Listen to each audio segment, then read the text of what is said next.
저희 코드 스피치 80번째 강의예요. 그래서 제가 여지껏 스터디한 지가 80회차 정도 되고요. 이번에 배우게 될 거는 객체지향을 좀 배울 건데, 처음에 굉장히 객체지향적이지 않은 코드로부터 시작해서 차근차근 역할 분리를 해가면서 객체지향을 해가는 그런 과정을 배울 거고요. 이 과정을 좀 생소한 도메인으로 배우시는 게 좋아요. 익숙한 도메인들은 익숙한 처리 방법들로 항상 처리하시기 때문에 객체지향을 배우기 어렵습니다. 그래서 여러분들한테 생소한 도메인인 게임을 이용해서 진행을 할 겁니다. 근데 그 전까지는 좀 대규모로 했었는데, 대규모로 하다 보니까 여러 가지 폐단이 있는데, 그 중에 하나는 저하고 제 스터디를 같이 한 사람들하고 유대감이 많이 안 남아서 좀 작은 규모로 해서 저랑 아이 컨택도 하시고 질문도 많이 하시고 이렇게 할 수 있게끔 좀 올해는 작은 규모로만 진행을 할 생각이에요. 그래서 작은 규모로 진행하다 보니까 어느 정도 수준도 맞출 수 있을 것 같고, 또 두 번째로는 주제가 보다 일반론에서부터 구체적인 사례나 실무에 가까운 걸로 바꿀 거라서 전체적으로 수준이 좀 올라가요. 그래서 그거는 어쩔 수 없을 것 같아요. 원래도 제 강의가 인정사정 없는 법인데, 그래서 좀 기본적인 내용들은 잠깐씩만 언급하고 지나갈 거라서 좀 빡셀 수도 있습니다. 준비 운동을 먼저 해볼까요? 객체지향에 대해서. 객체지향의 반대말이 뭘까요? 반대말은요, 함수형 프로그램도 아니고 프로시저형 프로그램도 아니고 배치형 프로그램도 아닙니다. 객체지향의 반대말은 갑지향 프로그램이라는 거예요. 갑지향 프로그램. 그래서 여러분들이 필히 익혀야 되는 개념 중에 하나는 객체지향과 갑지향이에요. 더우신 거죠? 히터 꺼버릴까요? 뒤에 히터 좀 꺼주세요. 그냥. 저는 반팔인데도 더워요. 그래서 심층적으로 이해해야 될 부분이 무엇이 값이고 무엇이 객체이고, 객체지향은 왜 객체지향이라고 부르는지, 갑지향은 왜 갑지향이라고 부르는지를 이해를 해야 돼요. 이 내용이 좀 지루하긴 한데 요거에 대한 기본 개념을 잡고 들어가도록 하죠. 자, 객체지향하고 갑지향이 있죠. 객체지향은요, 참조값을 사용해요. 그에 비해서 갑지향은 값의 복사를 사용합니다. 이 컨텍스트는 어디까지 유지가 되냐면, 함수에 인자를 보내시든 변수에 대입을 하시든 연산을 하시든 객체지향은 전부 다 참조를 사용해요. 그에 비해서 갑지향은 항상 값의 복사를 사용한단 말이죠. 인자로 보내도 새로운 객체가 복사돼서 넘어가게 될 테고, 리턴을 받아도 복사된 게 리턴돼서 올 테고, 할당하거나 더하기를 하든 빼기를 하든 무슨 연산을 하든 콜을 하든 무조건 그때마다 새로운 녀석이 태어난단 말이에요. 그래서 한번 만들어진 애가 변화하지 않고, 변화가 생길라 하면 변화분을 반영한 새로운 애를 계속 만들어내는 애를 갑지향이라고 불러요. 이거는 머릿속에 오브젝트는 값이 아닐 거야 이렇게 생각하시면 안 돼요. 오브젝트도 값실로 만들려고 그러면 얼마든지 만들 수 있어요. 대표적으로 C나 C++ 같은 오래된 언어에는, 그리고 최신형 스위프트 같은 언어에도 구조체라는 모양이 들어있습니다. 이 구조체를 보시면 객체지향처럼 속성을 다 갖고, 심지어 최근에 나오는 구조체 언어들은 메소드도 다 가져요. 하지만 얘네들은 클래스의 인스턴스랑 똑같이 생겼지만 값 하나만 바꾸면 무조건 인스턴스가 새로 만들어진단 말이에요. 계속. 만약에 저희가 갑지향으로 배열이라는 걸 만들었으면 여러분들이 배열 원소를 하나 추가할 때마다 새 배열이 계속 태어난단 말이죠. 그래서 갑지향이냐 객체지향이냐는 우리가 알고 있는 원식과 평이면 갑지향이고 아니면 객체지향일 거 이렇게 생각하시면 안 된다는 거예요. 자바스크립트에서는요, 스트링이라는 문자열을 값으로 보고 있어요. 자바에서는 스트링을 객체로 보고 있죠. 그래서 자바에서는 참조로 스트링이 넘어가는 데 비해서 자바스크립트에서는 값으로 복사해서 넘어간단 말이에요. 이 얘기는 뭐냐면, 언어가 어떠한 타입에 대해서 직접적으로 값으로 처리할래 참조로 처리할래 결정하는 거지, 원래 어떤 애는 원래 값이고 어떤 애는 원래 참조 이런 게 없다는 거예요. 그래서 이 개념을 거꾸로 활용하면 내가 어떤 객체든지 값으로 쓸 수 있고, 어떤 값이든지 객체처럼 참조로 쓸 수도 있다는 거죠. 그래서 많은 언어에서는 원식값에 대한 래퍼 클래스라는 걸 제공해서 래퍼 클래스를 통해서 값을 참조형으로 쓸 수 있게도 만들어주고, 박싱이라는 시스템을 통해서 이 객체도 마치 원식값인 것처럼 복사를 통해서 이루어지도록 만들어지는 시스템도 같이 보통은 제공해줘요. 중요한 건 개발자가 값 컨텍스트를 사용하느냐 객체 컨텍스트를 사용하느냐를 결정해야 된다는 거예요. 자, 그러면 여기 복잡한 얘기 그냥 둘째 치고, 객체 컨텍스트에서는 참조를 쓴다고 그랬는데 참조가 되면 원본은 흰 메모리에 만들어주고 모든 애들은 이 흰 메모리에 있는 주소만 참조하고 다니는 거잖아요. 인자로 보내든 리턴 값으로 하든 연산을 하든 계속 하나 만들어진 애가 사라지지 않고 우리 모두는 이 주소만 참조하고 다니는 거란 말이죠. A에다가 B를 할당해도 B에다 C를 할당해도 계속 뭐만? 주소값만 복사되고 있단 말이에요. 여기서 일어나는 일은 무슨 일이 일어나냐면 굉장히 중요한 일이 일어나요. 바로 한 번 만들어진 객체는 통제권을 쉽게 벗어나서 주소의 복사가 왕창 일어난다는 거예요. 금방 전파됩니다. 이 객체 지향의 큰 어려움은 뭐냐면 우리가 객체를 일단 만들고 나잖아요. 그럼 이 주소를 우리가 보호할 수가 있을 것 같지만 실제로는 순식간에 퍼져나가요. 순식간에 퍼져나가서 퍼져나가는 거지. 그게 뭐가 문제야? 문제는 뭐냐면 그 주소 값에 있는 n은 변하지 않을지 몰라도 우리는 이 주소를 참조하는 변수에 새로운 객체를 할당할 수 있죠. A라는 변수가 원래 올드 객체를 참조하고 있었는데 A라는 변수에 new 객체를 할당하면 새로운 주소가 A 객체에 들어갈 거예요. 이때 일어나는 문제는 뭐죠? A는 아무 문제 없습니다. 문제는 B는 A, C는 B 이런 식으로 A의 참조 부분을 계속 참조로 잡았다는 애들이 다 바보가 된다는 거예요. 걔들은 다 올드를 가리키고 있는데 A는 아니야 나 이제부터 new인데 니네들은 계속 올드지 이렇게 된단 말이에요. 그래서 객체 지향에서는 객체 참조 키를 함부로 노출하지 않고 쥐고 있지 않으면 순식간에 오염이 전파돼서 A조차도 뉴 객체를 받아들일 수가 없어요. 겁난단 말이에요. 나를 알고 있는 애들이 다 내 친구들이 내가 소개한 친구를 알고 있었는데 걔네들은 다 내 친구를 B라고 불러. 근데 나는 이제부터 B하고 절교했고 C하고 놀 거야. 그럼 애들은 다 B를 알고 있는 거란 말이에요. 무섭단 말이죠. 그래서 객체 지향은 이러한 단점이 있어요. 참조가 쉽게 전파된다. 그래서 참조 전파를 막는 장치를 갖고 있거나 섬세하게 관리하지 않으면 참조가 순식간에 퍼져나가서 참조를 전파시킨 본인조차도 새 객체를 받아들일 수 없게 된다. 그럼 어떻게 되죠? 전체가 썩어서 망가지는 거예요. 전체가 썩어서 망가집니다. 얘는 이미 수명이 다한 객체를 쥐고 있고 얘는 이미 커넥션이 끊어진 DB를 들고 있고 얘는 네트워크가 끊어져 있는 커넥션을 들고 있고 이렇게 된단 말이에요. 어떤 놈은 돌겠죠. 근데 이놈의 참조가 다시 전파됐기 때문에 나머지들이 다 썩어 들어가고 있단 말이에요. 그래서 이걸 관리하는 게 객체는 굉장히 어려운 점이에요. 그에 비해서 갑지향은 뭐가 어렵냐면 매번 복사가 되죠. 매번 복사가 된다는 얘기는 전파되지 않는다는 얘기예요. 왜냐하면 새 객체가 계속 넘어가니까 네 친구 직접 나한테 사본을 줘. 나는 새로 만들어진 친구랑 놀 거야. 그건 네 친구해. 난 내 친구 할 거야. 이렇게 계속 만들어가는 거죠. 이거의 문제는 뭐죠? 끊임없는 클론이 양산됩니다. 일단 메모리가 엄청나게 많이 사용되고요. 여러분들이 이 메모리 해지할 방법이 없잖아요. GC에 의존하는 수밖에 없어요. 계속 메모리가 쉽게 고갈될 뿐만 아니라 이 메모리 문제만 일어나면 괜찮은데 메모리 문제만 일어나는 게 아니에요. 값으로 계속 복사가 되기 때문에 값에 대한 컨텍스트를 이어갈 수가 없고 컨텍스트를 포함한 새로운 값을 만드는 데 성공해야 돼요.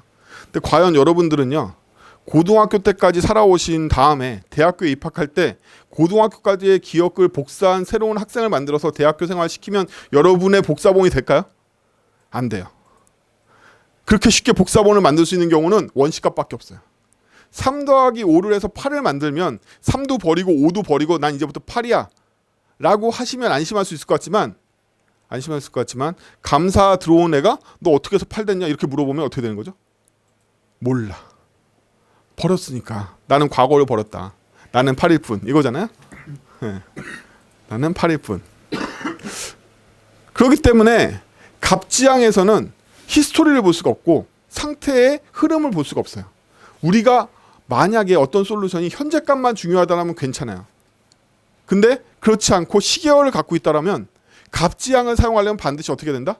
중간중간에 흔적을 따로따로 상태로 보관해줘야 되는 일을 해줘야 돼요. 두 번째 문제도 있습니다. 갑지향에선 상태가 없으니까 어려운 상태를 표현해 볼까요? 자동차가 자동차끼리 충돌해가지고 박살나는 장면을 함수형 프로그램을 짤 수 있을까요? 그게 무슨 얘기야? 반대로 생각해보죠. 여러분들이 화면을 그릴 때 동그라미 하나를 그리는 걸 함수형으로 짤 수 있을까요? 짤 수 있어요. 원의 공식을 이용하면 되거든. 그러면 전혀 상태 없이 순수하게 함수에 인자만 줘서 동그라미를 예쁘게 그릴 수 있어요. 그러니까 여러분들은 캔버스의 메소드 같은 걸 이용해서 사각형이나 동그라미를 그릴 수 있는 거죠. 상태 필요 없단 말이에요. 함수 호출하면 동그라미를 언제나 똑같이 그릴 수 있습니다. 동그라미는 그리겠지. 그쵸? 자동차 두 대 충돌하는 장면을 그려보라는 거죠. 그 함수로. 그릴 수 있냐는 거예요. 이론적으로는 그릴 수 있습니다. 이론적으로 그릴 수 있지만 정말로 자동차 충돌 씬을 이걸 함수로 그릴 수 있다고? 어? 내 눈앞에 있는 인텔 CPU i7이 만들어진 공정을 정말로 파이프라인으로 함수형을 만들 수 있다고? 쉽지 않을 거란 말이죠. 물론 폰놈이만 되겠지. 그렇죠? 네. 우리는 안 된단 말이에요. 왜? 우리는 수학자가 아니니까. 네. 우리는 구체 수학이나 추상 수학, 추상 대수학 이런 것들 안 배웠기 때문에 그걸 만드는 방법도 잘 모르거니와 만들기도 굉장히 어려워요. 그래서 갑지향을 하는 경우에는 누구들이 하는 거다? 수학과 나오는 애들이 하는 거다. 똑똑한 애들이 하는 거다 한마디로. 즉 아카데믹한 곳에는 많이 사용되지만 우리의 이 난장판인 지옥에서 쓰기는 굉장히 힘들다는 거죠. 그렇죠? 고객님 요구사항이 중첩돼 있잖아요. 그렇죠? 이메일 20개씩 쌓여 있고 그거의 결과물이 지금 HTML에 이렇게 만들어지겠냐는 거야. 예쁜 함수로. 그렇죠? 결과물이 복잡할수록 함수의 복잡성이 올라가겠죠? 수정은 더욱더 어려워집니다. 누가 함수 지향이나 RX가 수정이 쉽대. 수정해보세요. 죽어요. 그렇죠? 네, 힘듭니다. 그래서 갑지향은 상태가 없다는 게 약점이라는 데 비해서 객체 지향은 싱글톤 객체나 메모리상의 유일한 객체를 참조로 전파시키고 있으니까 메모리상의 유리한 점이나 혹은 객체의 생성에 대한 안정성을 확보할 수 있어요. 너 객체 못 만들게 해줄게. 나만 만들까? 뭐 이런 거 걸 수 있거든요. 문제는 주소의 전파가 일어나면 썩어 들어간다. 그래서 이러한 관념으로 보면 한 번 만든 객체가 전파되죠. 근데 얘네들은 단순한 값이 아니기 때문에 메소드라는 걸 가져서 본인의 데이터 혹은 상태에 대한 처리를 본인이 책임질 수 있습니다. 그래서 여러분들이 객체 지향을 하냐 안 하냐는 여러분들의 함수를 보면 금방 알아요. 여러분 클래스 내에 메소드가 어떻게 생겼는지를 보면 알 수 있냐면 메소드 본문에 디스가 안 나오면 메소드가 아닌 거죠. 반대로 얘기하자면 메소드인데 디스가 안 나왔다는 얘기는 그 함수는 뭐라는 얘기죠? 그 상태를 처리하는 메소드가 아닌 거죠. 걔는 유틸리티 함수인 거야. 매스 사인이나 매스 랜덤 같은 녀석인 거죠. 그러니까 디스가 안 나왔겠지. 그렇죠? 인자와 지역 변수만 쓰는 애들은 다 유틸리티 함수입니다. 걔네들은 메소드가 아닌 거예요. 여러분들이 메소드인 척 넣어놓은 거지 메소드가 아닌 거예요.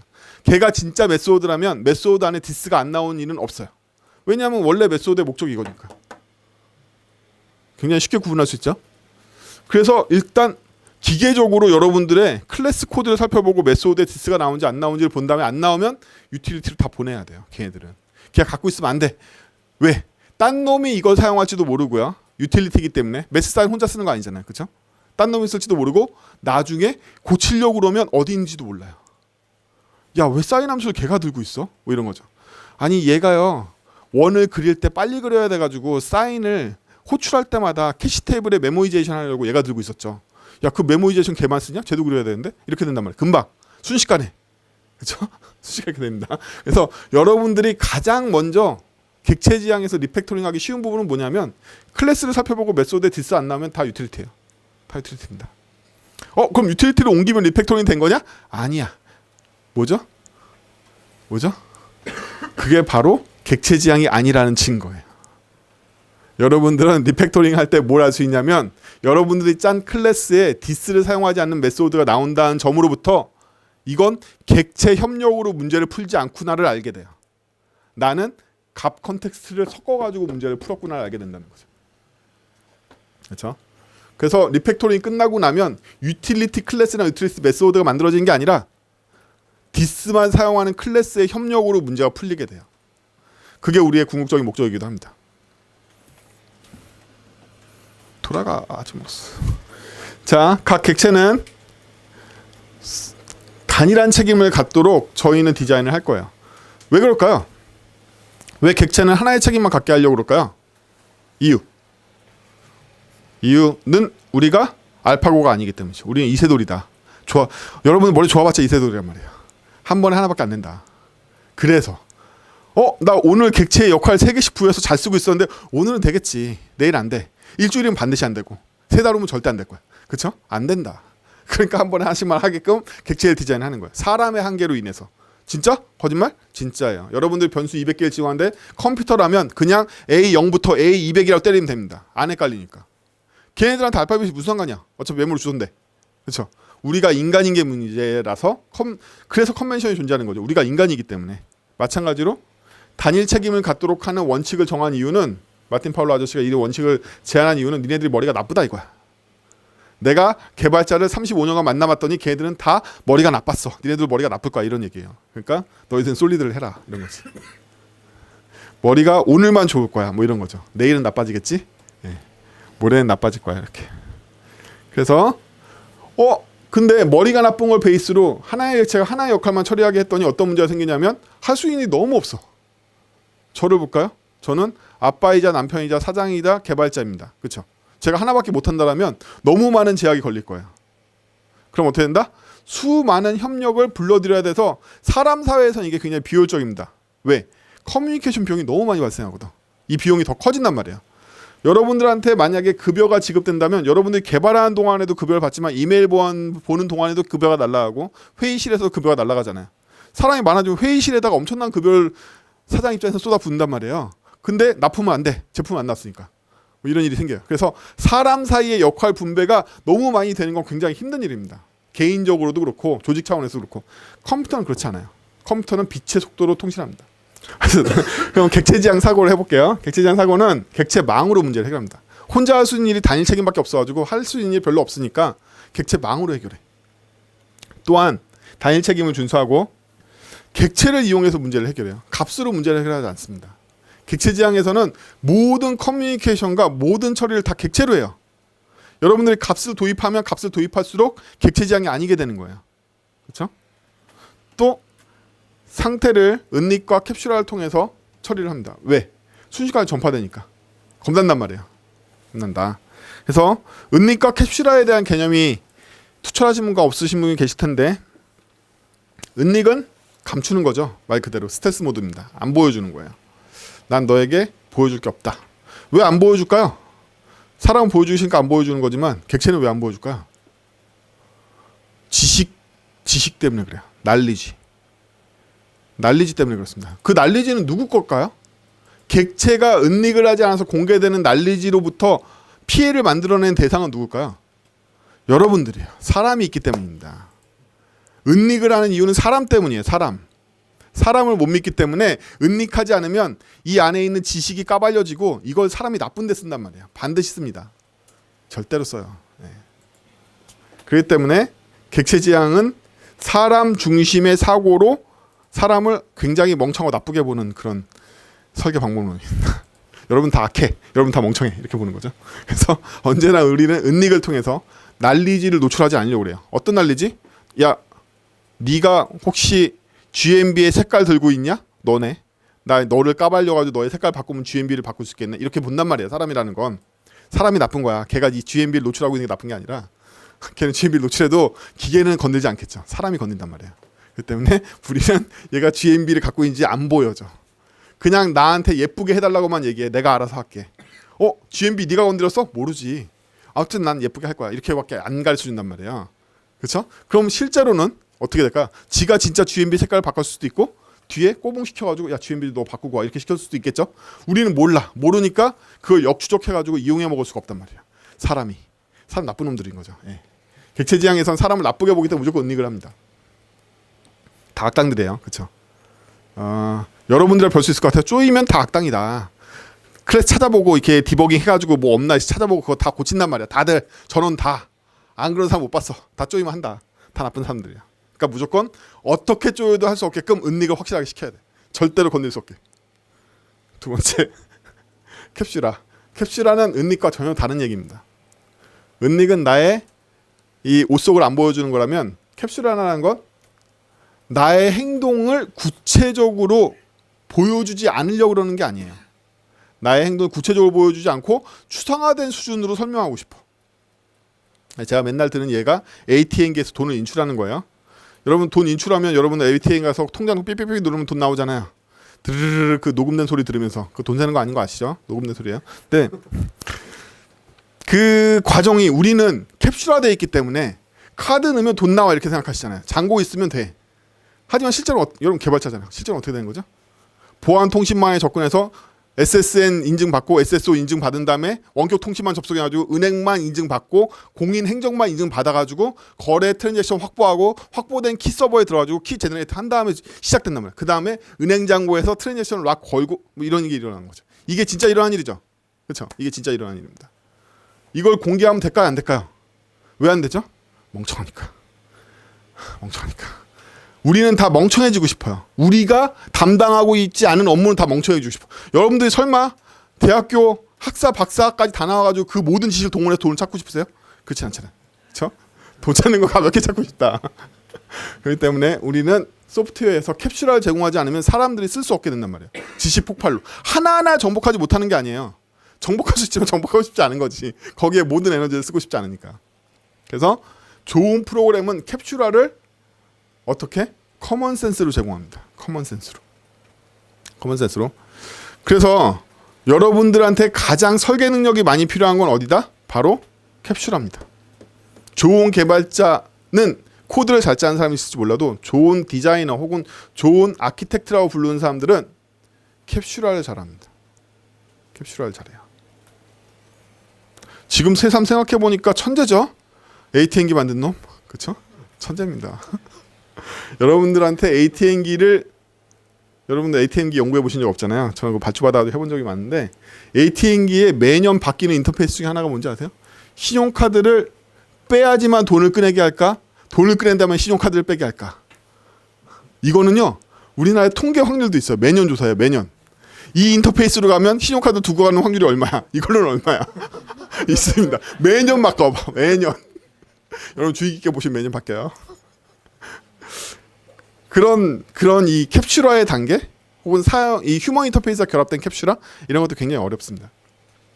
그래서 좋은 디자이너는 캡슐화를 잘하고 캡슐화의 결과로 많은 것들은 은닉데이스뿐만 아니라 객체망으로 문제를 해결한다. 특히 캡슐화라는 이유 중에 하나는 객체망을 숨기기 위한 것도 있어요. 아까 말했지만 예쁘게 해줘라고 얘기하면 얘가 수많은 테마 컴포넌트를 다 불러 예쁘게 해줄 거예요. 그렇죠? 너무 복잡하단 말이야. 우리가 왜 예쁘게를 하고 싶겠어요? 알아서 해달라는 거지. 알아서. 그렇죠? 알아서 해주게 하기 위해서, 즉 객체망으로 문제를 해결하는 걸 바깥쪽에 보여주고 싶지 않아서 힘들어하니까 캡슐화를 많이 합니다. 이렇게 생각하면 굉장히 아키텍트에 가깝긴 하죠. 예, 아키텍트들이 하는 일입니다. 그래서 우리는 아무 생각 없이 네이버 치고 들어가서 영화 검색하고 실시간 예약하고 이러는데 그 안에 얼마나 많은 것들이 더럽게 들어있겠어요. 그렇죠? 그걸 어떻게 하면 유저가 더 쉽게 쓸 수 있을까? 더 편하게 쓸 수 있을까? 기계가 편한 것 따위는 없습니다. 그 기계가 편하다는 기계의 로직도 다 사람이 만드는 거라서 결국엔 사람한테 편한 게 기계한테 편한 거예요. 기계는요. 놀라울 정도로 일을 잘합니다. 여러분들은 기계 한 개에 접근하는 적이 별로 없으시기 때문에 CPU가 얼마나 빠른지 얼마나 괴롭혀도 되는지 잘 모르시잖아요. 사실은 무지막지하게 괴롭혀도 돼요.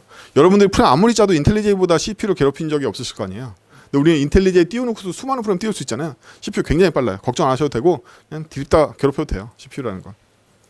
그래서 기계가 하는 일은 신경 쓰지 말고 사람이 하는 일에 신경 쓰고 기계 친화적인 코드 이런 거 없습니다. 기계 친화적인 데이터 포맷, 데이터 크롤링이 잘 읽어드리는 포맷 이런 거 없어요. 그거 다 사람이 짜는 거죠.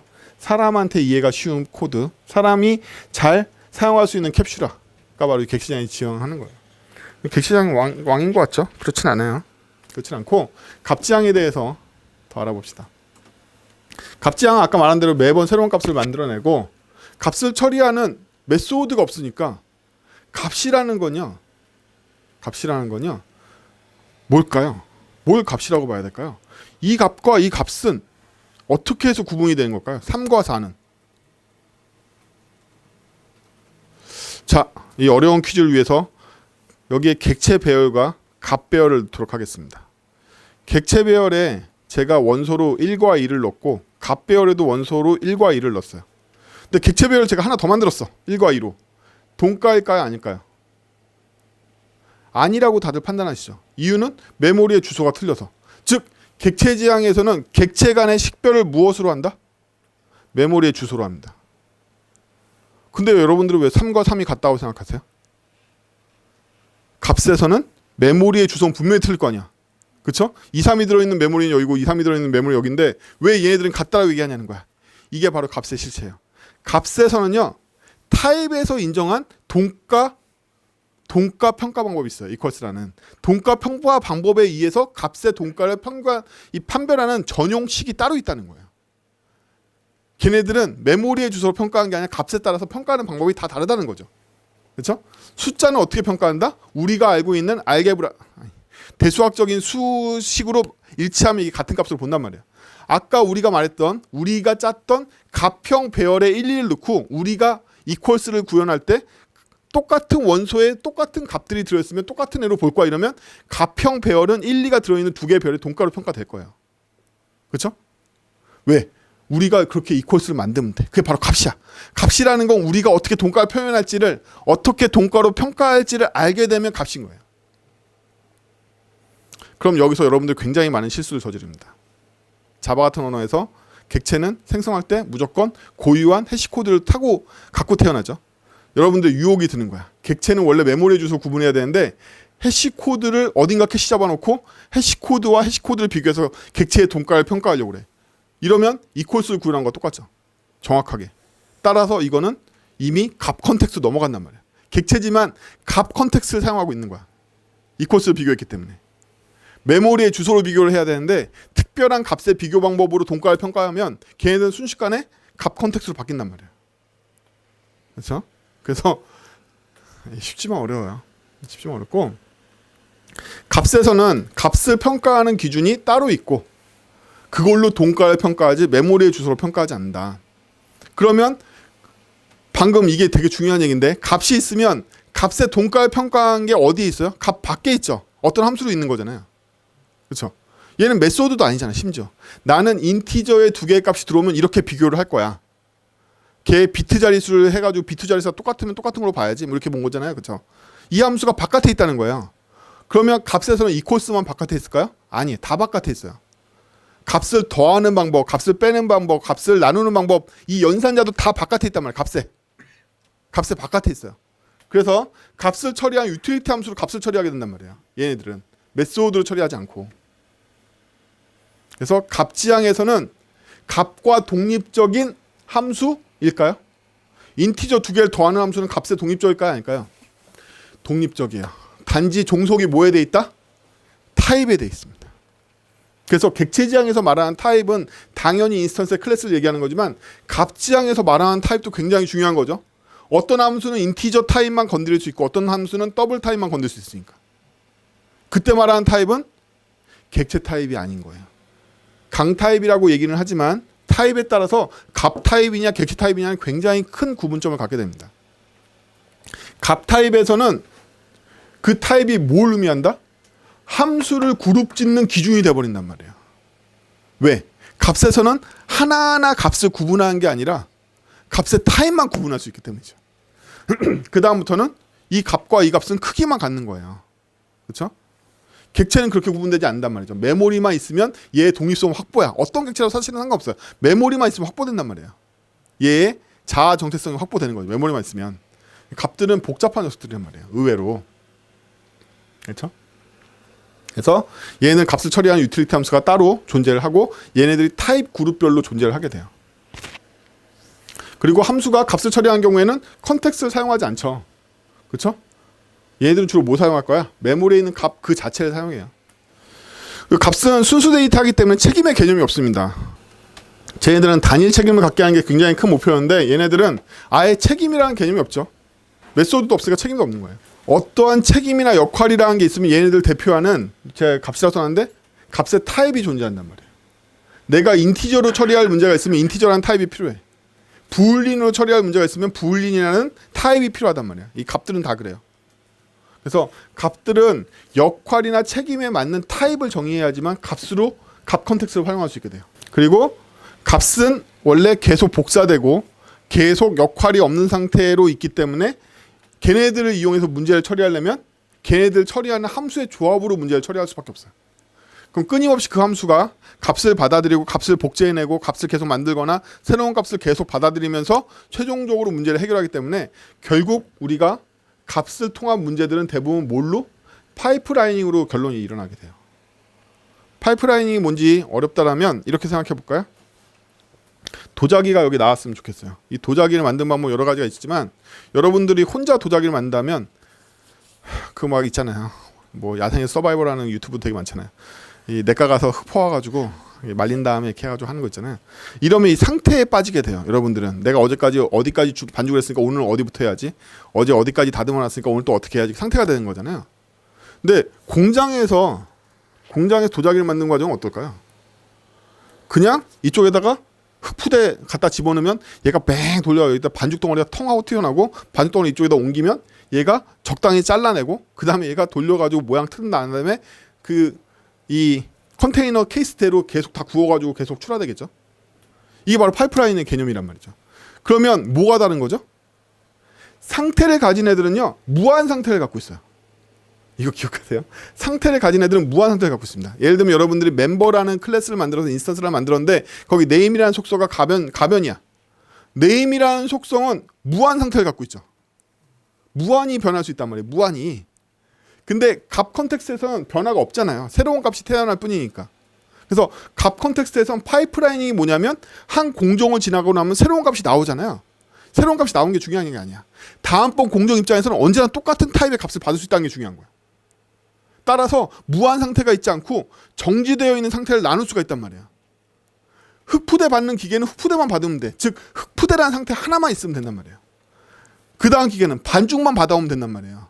무한 상태가 있지 않아. 고정 상태와 고정 출력이 있단 말이야. 응? 공역과 치역이 있단 말이죠. 예, 그렇게 된단 말이에요. 그래서 얘네들은 굉장히 뭐에 상태를 구분질 수 있느냐 없느냐가 굉장히 중요합니다. 굉장히 중요해요. 그래서 함수 지향을 하든지 값 지향을 하려면 내가 처리하려는 공정을 어떤 시점에 도끼로 딱딱 잘라낼 수 있는지 없는지가 굉장히 중요합니다. 못 잘라내면 잘라낼 수 있어요. 수학적으로 증명이 되는데 여러분도 못 잘라요. 어쨌든 우리 멍청하잖아. 우리 멍청해요. 왜 우리는 다 멍청하다고 얘기하냐면 우리 그때 똑똑하다고 나온 애들은 다 무슨 수학 교수들 뭐 이런 애들이란 말이에요. 어? 지네들이 다 이 이론을 만들었기 때문에 지네들은 쉽지 수학으로 하는 게. 지네들이 수학 박사고 다 이런데 교수고 이런데 우리는 힘들단 말이야. 이게 우리가 처리하려는 일이 방금 도자기 공장처럼 중간에 도끼로 딱딱 자를 수 있냐는 거야. 정말로 그 공정을. 혹은 술에 술 탄 듯 물에 물 탄 듯 넘어가냐는 거야. 이게 문제라는 거지. 그래서 가역성이라는 이 개념이 굉장히 중요합니다. 가역성이라는 문제 중간에 바꿀 수 있는 거예요. 아까 모래 푸대를 넣고 여기 모래 반죽이 나와야 되죠. 반죽이 나와야 되는 중간에 정전이 되면 어떻게 되죠? 기계는 수고, 반죽은 반쯤 나오다 말고 여기 모래가 이 안에도 있고 여기도 있죠. 상태가 발생한 거죠. 상태가 발생한 거예요. 발생 어떻게 되죠? 보통 이 기계들은 어떻게 해야 될까요? 다 씻어내고 리셋해야 됩니다. 일반적으로. 이게 바로 함수형의 문제인데 그걸 문제라고 볼 거냐 아니냐고 볼 거냐는 정전이 얼마나 자주 발생하냐에 달려있죠. 정전이 매일 3시간에 한 번씩 발생해. 이러면 이 기계는 매번 비우는 게 아니라 그 상태로 계속 유지되면서 또 나머지 반죽이 튀어나와야 되는 거죠. 그럼 반죽이 반쯤 나오고 반 옮긴 다음에 나머지 반죽이 나오고 그 다음에 다시 부어야 될 거 아니야. 근데 정전이 20년에 한 번씩 일어나. 그럼 중간에 다 비워도 되겠지. 그렇죠? 우리가 하려는 솔루션이 딱딱 끊을 수 있냐 아니냐는 우리가 그 속해 있는 도메인에 달려있어요. 못 끊으면 갑지향을 쓰기가 굉장히 어렵습니다. 미친 듯이 어려요. 이 갑지향으로 가역성을 만드는 게 굉장히 어려워서 다 리셋을 때리게 된단 말이에요. 리셋을 맨날 때리면 고객은 다 떠나가는 거고 이게 막 결제가 일어나다 다 멈추는 거고 장바구니 다 없어지는 거고 이런 거란 말이에요. 뭐 이런 거죠. 결제를 만약에 순수함수로 구현하면 어떻게 되죠? 너는 신용카드만 써야 돼. 왜? 이때 OK 사인 나오면 너 결제가 완성이니까. 그러면 통장 나중에 이체할 사람들은 어떻게? 편의점에서 나중에 포인트 카드 결제할 사람은 어떻게? 택배 수령할 때 돈 줄 사람은 어떻게 할 건데? 이때 안 끝나는데 결제가. 근데 함수형을 짜면 어떻게 된다? 결제 페이지가 나오고 결제 완료가 돼서 밀가루 반죽이 나와야지 그 다음번에 이 빈대떡을 굽는단 말이야. 근데 여기가 결제 완료가 아니야. 결제 대기 중이란 말이지. 괴로운 거죠. 네, 괴로워요. 그럼 함수형에서 RS를 짜서 어떻게 할 건데? 그 다음 상태가 이전이 안 되는데 결제 완료 페이지로 보낼 수도 없고 어떻게 할 수도 없는데 어떻게 할 거야? 이 문제가 항상 갑지향이 생긴단 말이에요. 그래서 갑지향을 나쁘다 좋다를 문제를 삼는 게 아니라 갑지향이 끊어질 수 있는 상태를 갖고 있냐 아니냐가 되게 중요한데 현실에 있는 대부분들은 우리 인간들이 다 이 더러운 마음을 갖고 있기 때문에 할까 말까 계속 이런단 말이에요. 하루에 200번 한단 말이죠. 할까 말까. 그렇죠? 여러분들 쇼핑몰 탈퇴시켜 보신 적 있습니까? 반품 기간 동안에 탈퇴시킬 수 있다 없다? 못해. 반품 기간이 끝나면 괜찮을까요? 어렵죠. 네. 세상은 이렇게 생겼어요. 할까 말까. 함수형으로 이게 도끼로 안 끊어진단 말이야. 책상 머리에선 끊어지지만 실제로 안 끊어져. 그래서 함수형이 함수형으로 짜기가 어려운 거야. 이 현실 세계 도메인을 함수형으로 짜기 어려운 이유가 교과서에서는 다 될 것처럼 나오지만 현실은 그렇게 생겼단 말이야. 탈퇴시킬 수가 없는 거지. 되겠냐고. 함수형으로. 값으로 끊을 수가 있겠냐고. 잘 안 된단 말이야. 너무 복잡한 분기 함수가 생기거나 엄청난 파이프라인이 생기는 수밖에 없단 말이죠. 유지보수도 안 되고. 그러니까 상태에 대응하는 객체지향을 쓰게 된단 말이에요. 아름답지만 값과 이뮤터블과 RX와 함수형으로 풀 수 있는 문제는 그렇게 많지 않다. 그래서 그걸 적극적으로 쓰고 있는 회사도 저희 다 쓰는데요 라고 얘기하지만 부분적으로 장난감에만 쓰고 있다. 실제로는. 주요 메인 도메인은 다 얘를 쓰고 있는 이유가 바로 그거예요. 왜? 인간의 마음이 할까 말까 하루 200번 해가지고 다 여러분 개발 잘하고 싶으세요? 뭐 배우면 될까요? 수학? 필요 없어. 뭐 배우면 되죠? 인지심리학, 뇌과학 배우세요. 사람을 이해하면 개발이 쉬워집니다. 이거 아까 말했죠? 어떻게 해서 캡처를 잘하는지. 사람들이 좋아하는 걸 하면 좋은 아키텍트로 인정받아요. 네. 그래서 이거 농담이 아니라 정말로 개발을 깊이 잘하고 난 오래 개발자라고 싶어 인지과학 배우시면 됩니다. 인지과학. 자, 값지향 사고를 하면 연산을 통해서 문제를 해결한다는 개념을 먼저 잡아야 돼. 왜? 값은 아무것도 못해. 여기 3과 5가 있어도 아무것도 못합니다. 뭐가 반드시 필요하죠? 플러스가 필요해요. 플러스를 생각해놓으면 되는구나. 물론 되지만 여러분들이 복리 계산을 통한 여러분들의 연금 계산을 할 수 있나요? 뭐 이런 수식을 생각해낸단 말이에요. 다 수학적으로. 예. 그래서 대부분 미적분이 관여하거나 로그가 관여하죠. 그래서 우리는 힘들다. 우리 힘들다. 그래서 값을 통해서 문제를 해결하고 순수함수를 활용해서 상태를 제거하고 복사가 되니까. 객체지향에서 단일 책임을 도출하는 기준이 필요합니다. 아까 객체지향에서는 단일 책임을 지라고 그랬는데 단일 책임이라는 건 굉장히 미묘한 거예요. 제가 아빠 해야 돼요, 남편 해야 돼요, 개발자 해야 돼요, 사장 해야 돼요. 제가 사장을 하면요 영업 뛰다가 회사의 개발력이 떨어져서 망하고요. 제가 개발하면 영업이 안 돼서 망합니다. 제가 뭐 해야 되죠? 뭐 이런 느낌이죠, 그렇죠? 진담입니다. 근데 객체지향에서는 어떻게 해서 가장 중요한 하나의 책임을 걔가 왜 가는지를 어떻게 결정하는 게 제일 좋을까요? 3가지 요령이 있습니다. 3가지 요령은 뒤로 갈수록 중요해져요. 첫 번째 요령은 도메인입니다. 도메인으로 여러분들이 역할 지정하면 어떠한 일이 발생하냐면 같은 도메인, 여러분들이 여기는 골프 동호회고 이쪽은 탁구 동호회야. 그럼 탁구 동호회 총무, 서기, 뭐 선수 이렇게 딱 있겠죠. 이쪽도 똑같이. 여러분들이 객체 디자인을 할 때 도메인 내에서 역할을 파악하는 게 좋을까요? 아니면 뭐가 됐든 여기서 총무 1명, 뭐가 됐든 여기에서 서기 1명 이렇게 뽑는 게 좋을까요? 당연히 도메인 내에서 뽑는 게 훨씬 좋습니다. 왜? 도메인에는 이렇게 친구니까 여기끼리만 의존성이 생기고 여긴 여기끼리만 의존성이 생겨요. 의존성 관리가 훨씬 더 쉬워져. 객체망을 구성할 때 독립적인 단위로 구성할 수 있어요. 그래서 첫 번째로 여러분들이 역할을 인식할 때 웬만하면 도메인 경계를 나누고 시작한다. 여기 3파선 있잖아요. 벌써 이렇게. 그렇죠? 3파선 나누고 시작해. 일단 편가르기를 하고 그 다음에 책임이고 나발이고 이제 찾아보는 거야. 도메인을 먼저 간다. 이게 바로 DD 개발입니다. 이 DD 개발이 굉장히 중요한 이유는 의존성 때문이에요. 도메인 주도 개발하는 이유는 의존성의 범위를 정리할 수 있기 때문에. 그럼 이 둘 사이는 어떻게 되는 거죠? 원수지는 거죠. 원수지고 아무 대화 안 해. 너는 골프 치잖아, 나는 탁구 칠 거야 이렇게 되는데 그 중에 한두 개만 연결시켜주면 됩니다. 이 두 분이 우리가 우호의 달이다. 이제 우리를 통해서 대화를 해라. 이렇게. 그래서 DDD에서는 이런 홀을 하나 만들 수가 있거든요. 그래서 모든 의존성을 여기로 집중시킬 수가 있고 나머지들은 독립된 의존성으로 나눌 수가 있습니다. 이런 굉장히 가역성이 좋아지는 거죠. 이쪽은 계속 이쪽으로 확장할 수도 있고 이쪽에선 조직 개편 마음대로 해도 되고. 그렇죠? 그래서 첫 번째로 책임에 도출하는 기준은 도메인이다. 두 번째는 네이티브 영역이라는 게 있습니다. 네이티브 영역은 뭐냐면요. 여러분들이 개발해 보시면 개발은 크게 2가지 영역을 다룬다고 생각하셔도 돼요. 하나는 여러분들의 로직이 순수하게 메모리 안에서 도는 로직들이 있습니다. 함수가 됐든 구조체가 됐든 뭐가 됐든 순수한 메모리에 있는 건 여러분들이 배열을 만드시거나 변수를 만드시거나 등등 순수한 메모리 구조체, 즉 변수, 값, 함수, 클래스 등등 다 메모리 안에서 노는 애들 얘기예요. 얘네들로 구성되어 있는 순수한 로직들, 인메모리 객체라고 부릅니다. 인메모리 객체들로 만드시는 로직이 있고요. 인메모리 객체가 아닌 애가 있어요. 아닌 애야 대표적으로 뭐죠? 여러분 통작권 바깥에 있는 거. 돔. 윈도우 점점점점으로 시작되는 애들, 내비게이터 점점점으로 시작되는 애들, 우리 못 건들죠. 제공받는 거죠, OS한테. 여러분들이 순수한 메모리 객체인 척하지만 뉴 데이트를 때렸다. 어떤 일이 일어난 거죠? 마더보드 타고 시계 갖고 오는 거죠. 그렇죠? 그 방법밖에 없잖아요. 시계를 얻는 방법은 마더보드 타고 시간 갖고 오는 거예요. 이러한 모든 것들을 퉁쳐서 다른 말로는 뭐라고 부르냐면 IO라고 부를 때도 많아요. 입출력이라고 부릅니다. 입출력이라는 건 인메모리와 인메모리 바깥 생태계가 주고받는 행위를 입출력이라고 불러요. 대표적으로 뭐가 있을까요? 쿠키를 읽어와. 하드디스크 읽어온 거죠. 그렇죠? 또 네트워크 통신을 해. 소켓을 읽어온 거죠. 내 거 아니죠. 그렇죠? 돔하고 대화를 해. 전부 다 IO입니다. 그래서 여러분들이 IO를 사용하시면 어떤 일이 일어나냐면 드득거려. 여러분들 쿠키를 빡세게 읽어보시면요. 화면이 드득거리는 걸 보실 수가 있어요. 실제로. 로컬 스토리지를 빡세게 읽는다. 몇 메가씩. 그럼 드득거리는 걸 볼 수가 있어요. 왜? IO는 인메모리를 중단시키고 다른 사우스 브릿지라고 아시는 분. 이제 없어졌나 다들?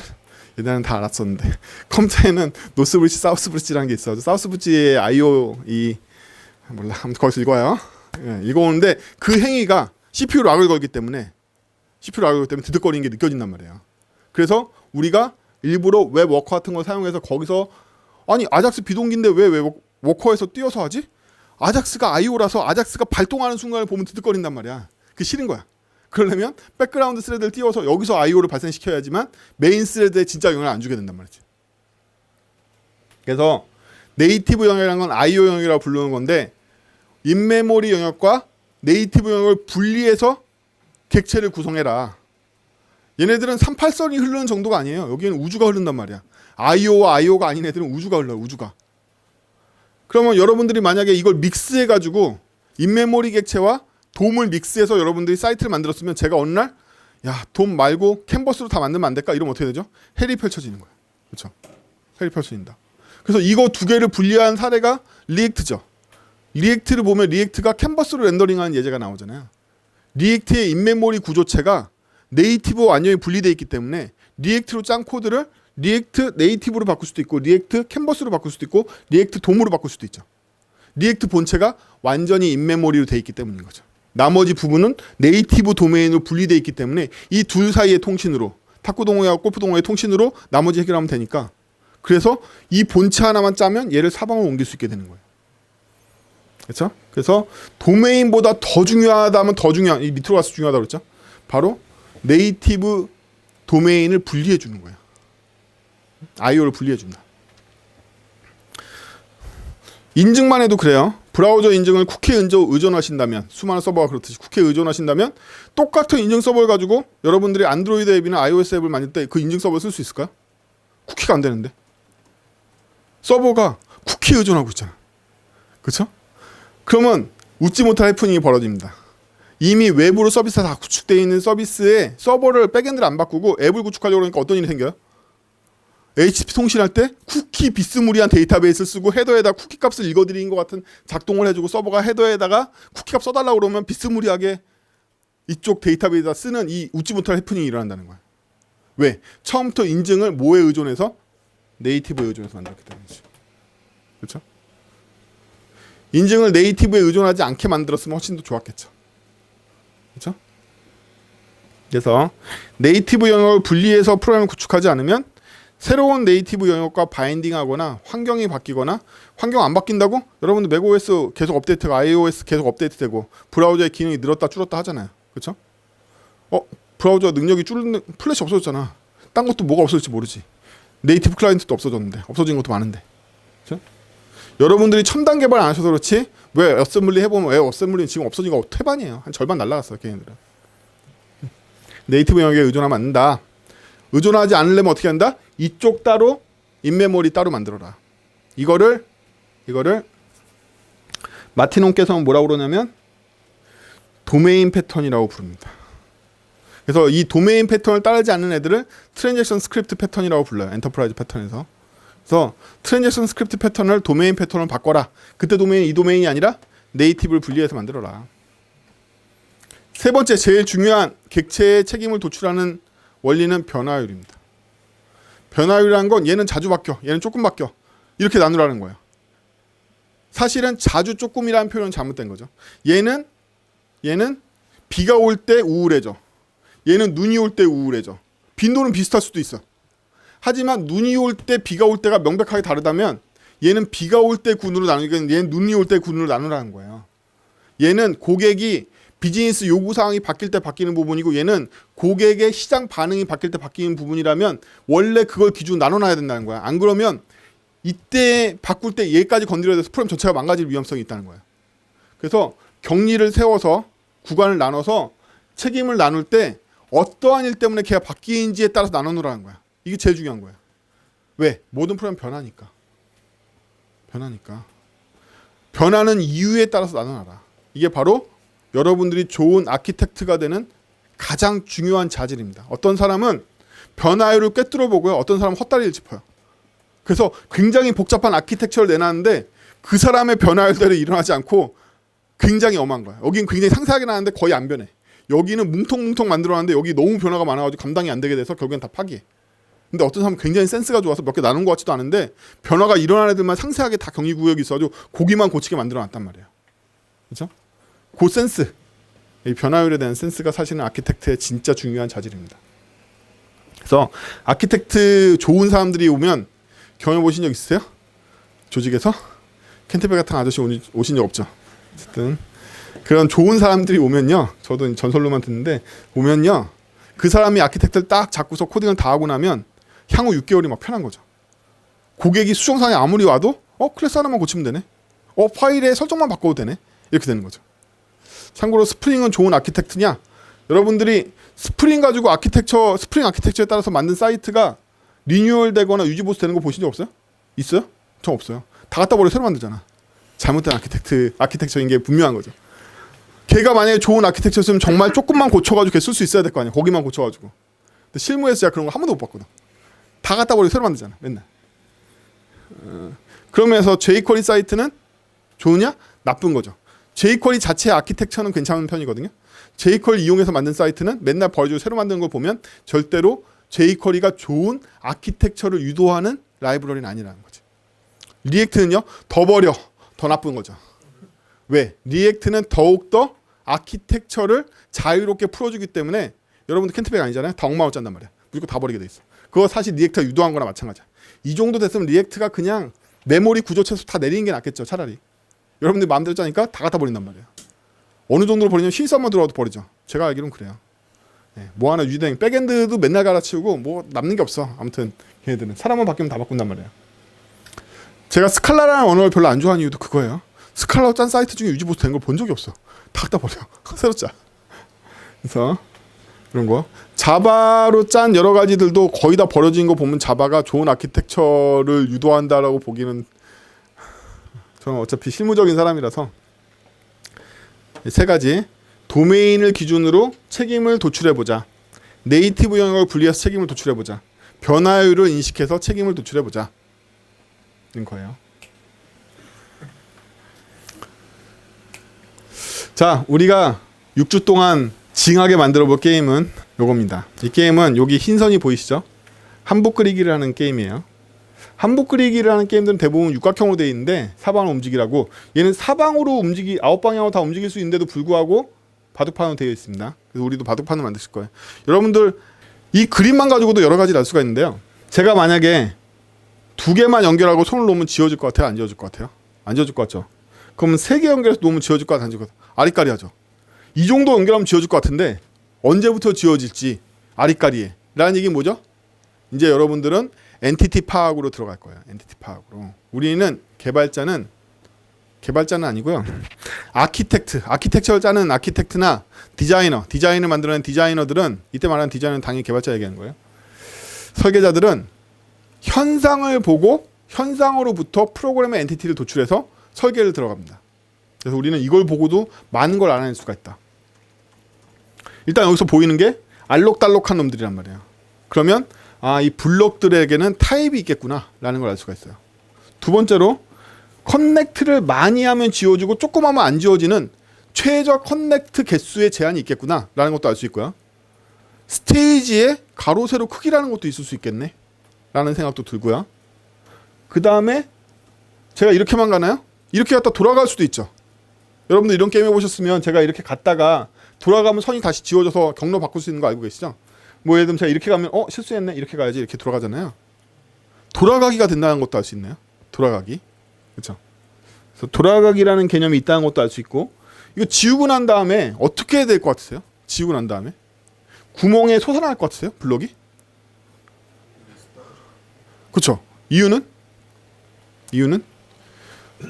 인지과학의 답이 있습니다. 인지과학에 사람은요 굉장히 상상력이 부족하고 본인의 환경에 구속되는 이 존재예요. 그렇기 때문에 여러분들은 완전히 자유로운 픽셀로 이루어진 가상세계인데도 불구하고 뭘 기대하고 있다? 물리력을 기대하고 있는 거예요. 더 정확하게 중력을 기대하고 있죠. 그렇기 때문에 얘들 지워지면 떨어질 거라고 생각한다. 위로 올라가지 않고 떨어질 거라고 생각하고 있는 거죠. 떨어질 때 심지어 어떻게 떨어질 거라고 생각하죠? 리니어로 안 떨어질 거라고 생각하죠. 중력가 속도로 떨어질 거라고 생각하죠. 그렇죠? 중력가 속도 떨어지는 정도만 생각하는 게 아니야. 더 정확하게는 떨어져서 약간 튕길 거라고 생각해. 반발력과 탄성력까지 다 생각하고 있습니다. 실제로 그래요. 사람은 그 정도입니다. 고작 자기가 경험한 거 외에는 잘 떠오르지 못하는 존재예요. 그래서 게임에서는 바로 그 점을 노려서 여러분들을 공략합니다. 그래서 이 게임을 개발자가 짜면 어떻게 되죠? 없어지고 여기서 블럭이 솟아나요. 근데 게임 기획자한테 맡기면 없어지고 먼저 약간 없어지고 폭발신이 나서 텀을 약간 줘서 초조하게 만드는 0.15초 정도의 시간을 준 다음에 얘네들이 천천히가 아니라 이렇게 좀 내려가는 척 하다가 탁 하고 떨어지게 만들어서 톡 튀기게 만든단 말이에요. 아, 나의 판타지가 실현됐어. 여기도 내가 사는 공간이구나. 나는 정말 현실 세계에 있는 이 새끼를 죽인 것 같아. 뭐 이런 느낌? 그렇죠? 그리고 나서 어떻게 돼요? 또 0.15초 정도의 여러분들 초조하게 만드는 시간의 텀을 두고 블록들이 내려오게 된단 말이에요. 아, 뭐가 나올까? 이번에 좋은 블록 나와가지고 연결돼야 되는데 내가 지금 얘 하얀 것만 몇 개를 지웠는데 바나나 우유 연결하려고 뭐 이렇게 하고 있었겠죠. 그 기대하는 마음을 주는 시간이 0. 여러분들 애니메이션 교본에 보면 제가 지금 말하는 시간들이 다 적혀져 있습니다. 사람들의 심리가 작동하는 시간들이 다 적혀져 있어요. 뭔 얘기래. 어쨌든 일본의 애니메이션 교본들을 보면 콘티북에 그 디렉터들이 적어놓은 수많은 타임초에 대한 연구들이 있습니다. 그걸 보고 애니메이션들을 만드는 거예요. 그냥 만드는 게 아니라 자동차가 지나가는 씬에서 고개를 들어서 창가에 흘러가는 건물들의 이걸 바라볼 때 사람의 안정감을 느끼는 건 몇 초고 뭐 이런 것들이 다 적혀져 있단 말이에요. 좋은 이 애니메이션 감독들은 다 그 시간초에 대한 개념이 있는 거죠. 게임 디렉터도 마찬가지예요. 감으로 알게 됩니다. 문제는 게임 디렉터들이 다루는 시간의 초가 0.15초, 즉 프레임으로 따지면 초당 60프레임에서 프레임 4개, 3개 정도밖에 안 쓰는 시간초도 되게 많은데 여러분들이 개발을 못하니까 느려가지고 프레임이 드랍돼서 느낌이 안 사는 거죠.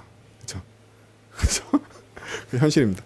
그래서 좋은 게임 개발자는 굉장히 드물고 여러분들한테 타격감을 안겨주는 게임도 되게 드물고 기획자는 속이 타고 뭐 이런 거예요.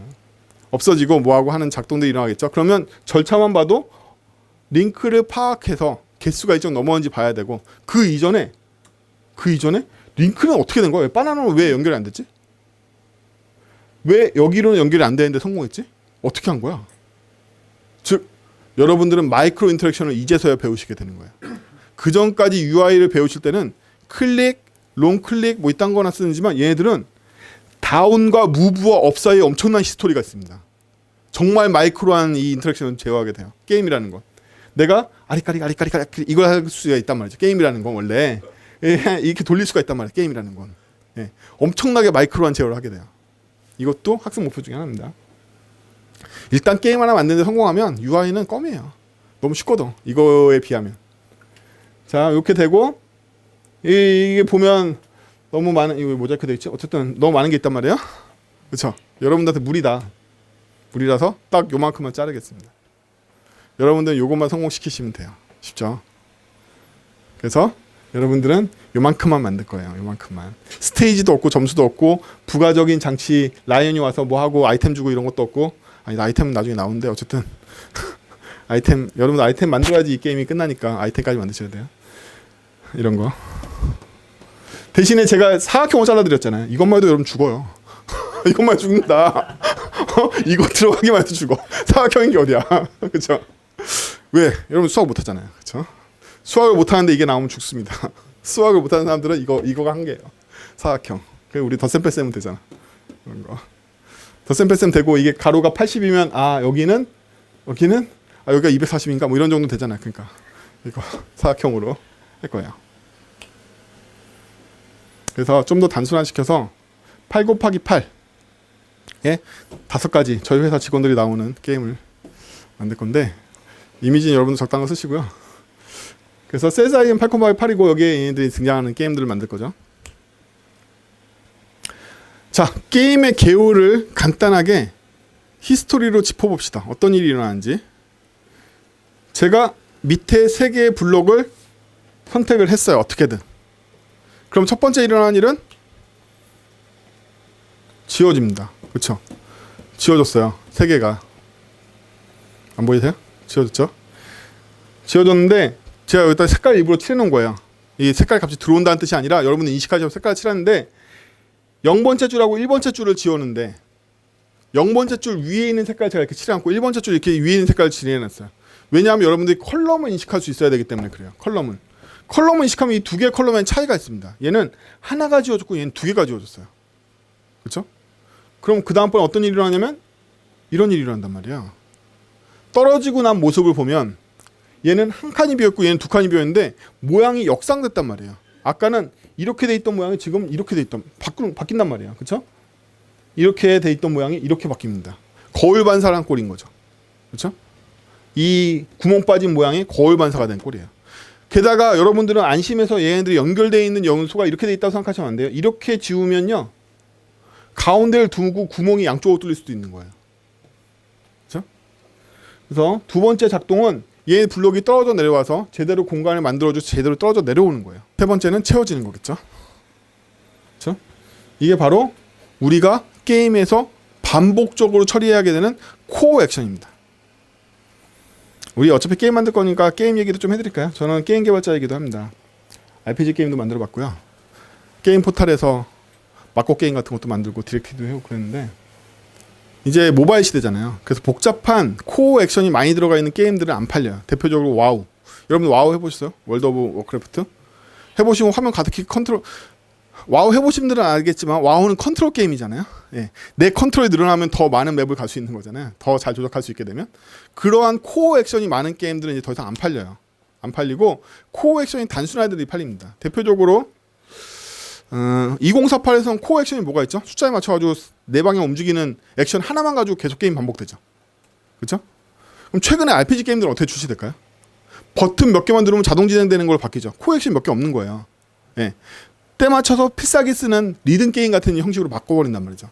코어 액션이 많으면 사람들이 감당하지 않으려고 그래요. 점점 더. 그래서 코어 액션 하나를 잘 개발해서 그 하나가 굉장히 재밌어가지고 몇 번을 반복해도 되는 그런 게임을 만들어내는 게 최근의 게임 히트작의 가장 핵심적인 요소입니다. 얘 코어 액션을 지금 제가 설명드린 거예요. 얘 코어 액션은 연결해서 지우고 떨어지고 새로운 블록이 나오는 거의 반복이란 말이에요. 이 한복 그리기도 이미 오래전에 누군가 찾아낸 코어 액션 중에 하나예요. 사람이 그 정도예요. 재밌는 반복거리 찾아내면 반복에서 벗어나려고 그러지 않아요. 그렇게 됩니다. 그래서 우리가 이번에 노리게 되는 코어 액션은 요거 방금 말했던 이 3단계입니다. 지우고 떨어지고 채워집니다. 어디부터 해야 되죠? 사람은 멍청하기 때문에 보면 표면적인 것만 파악하려고 그래요.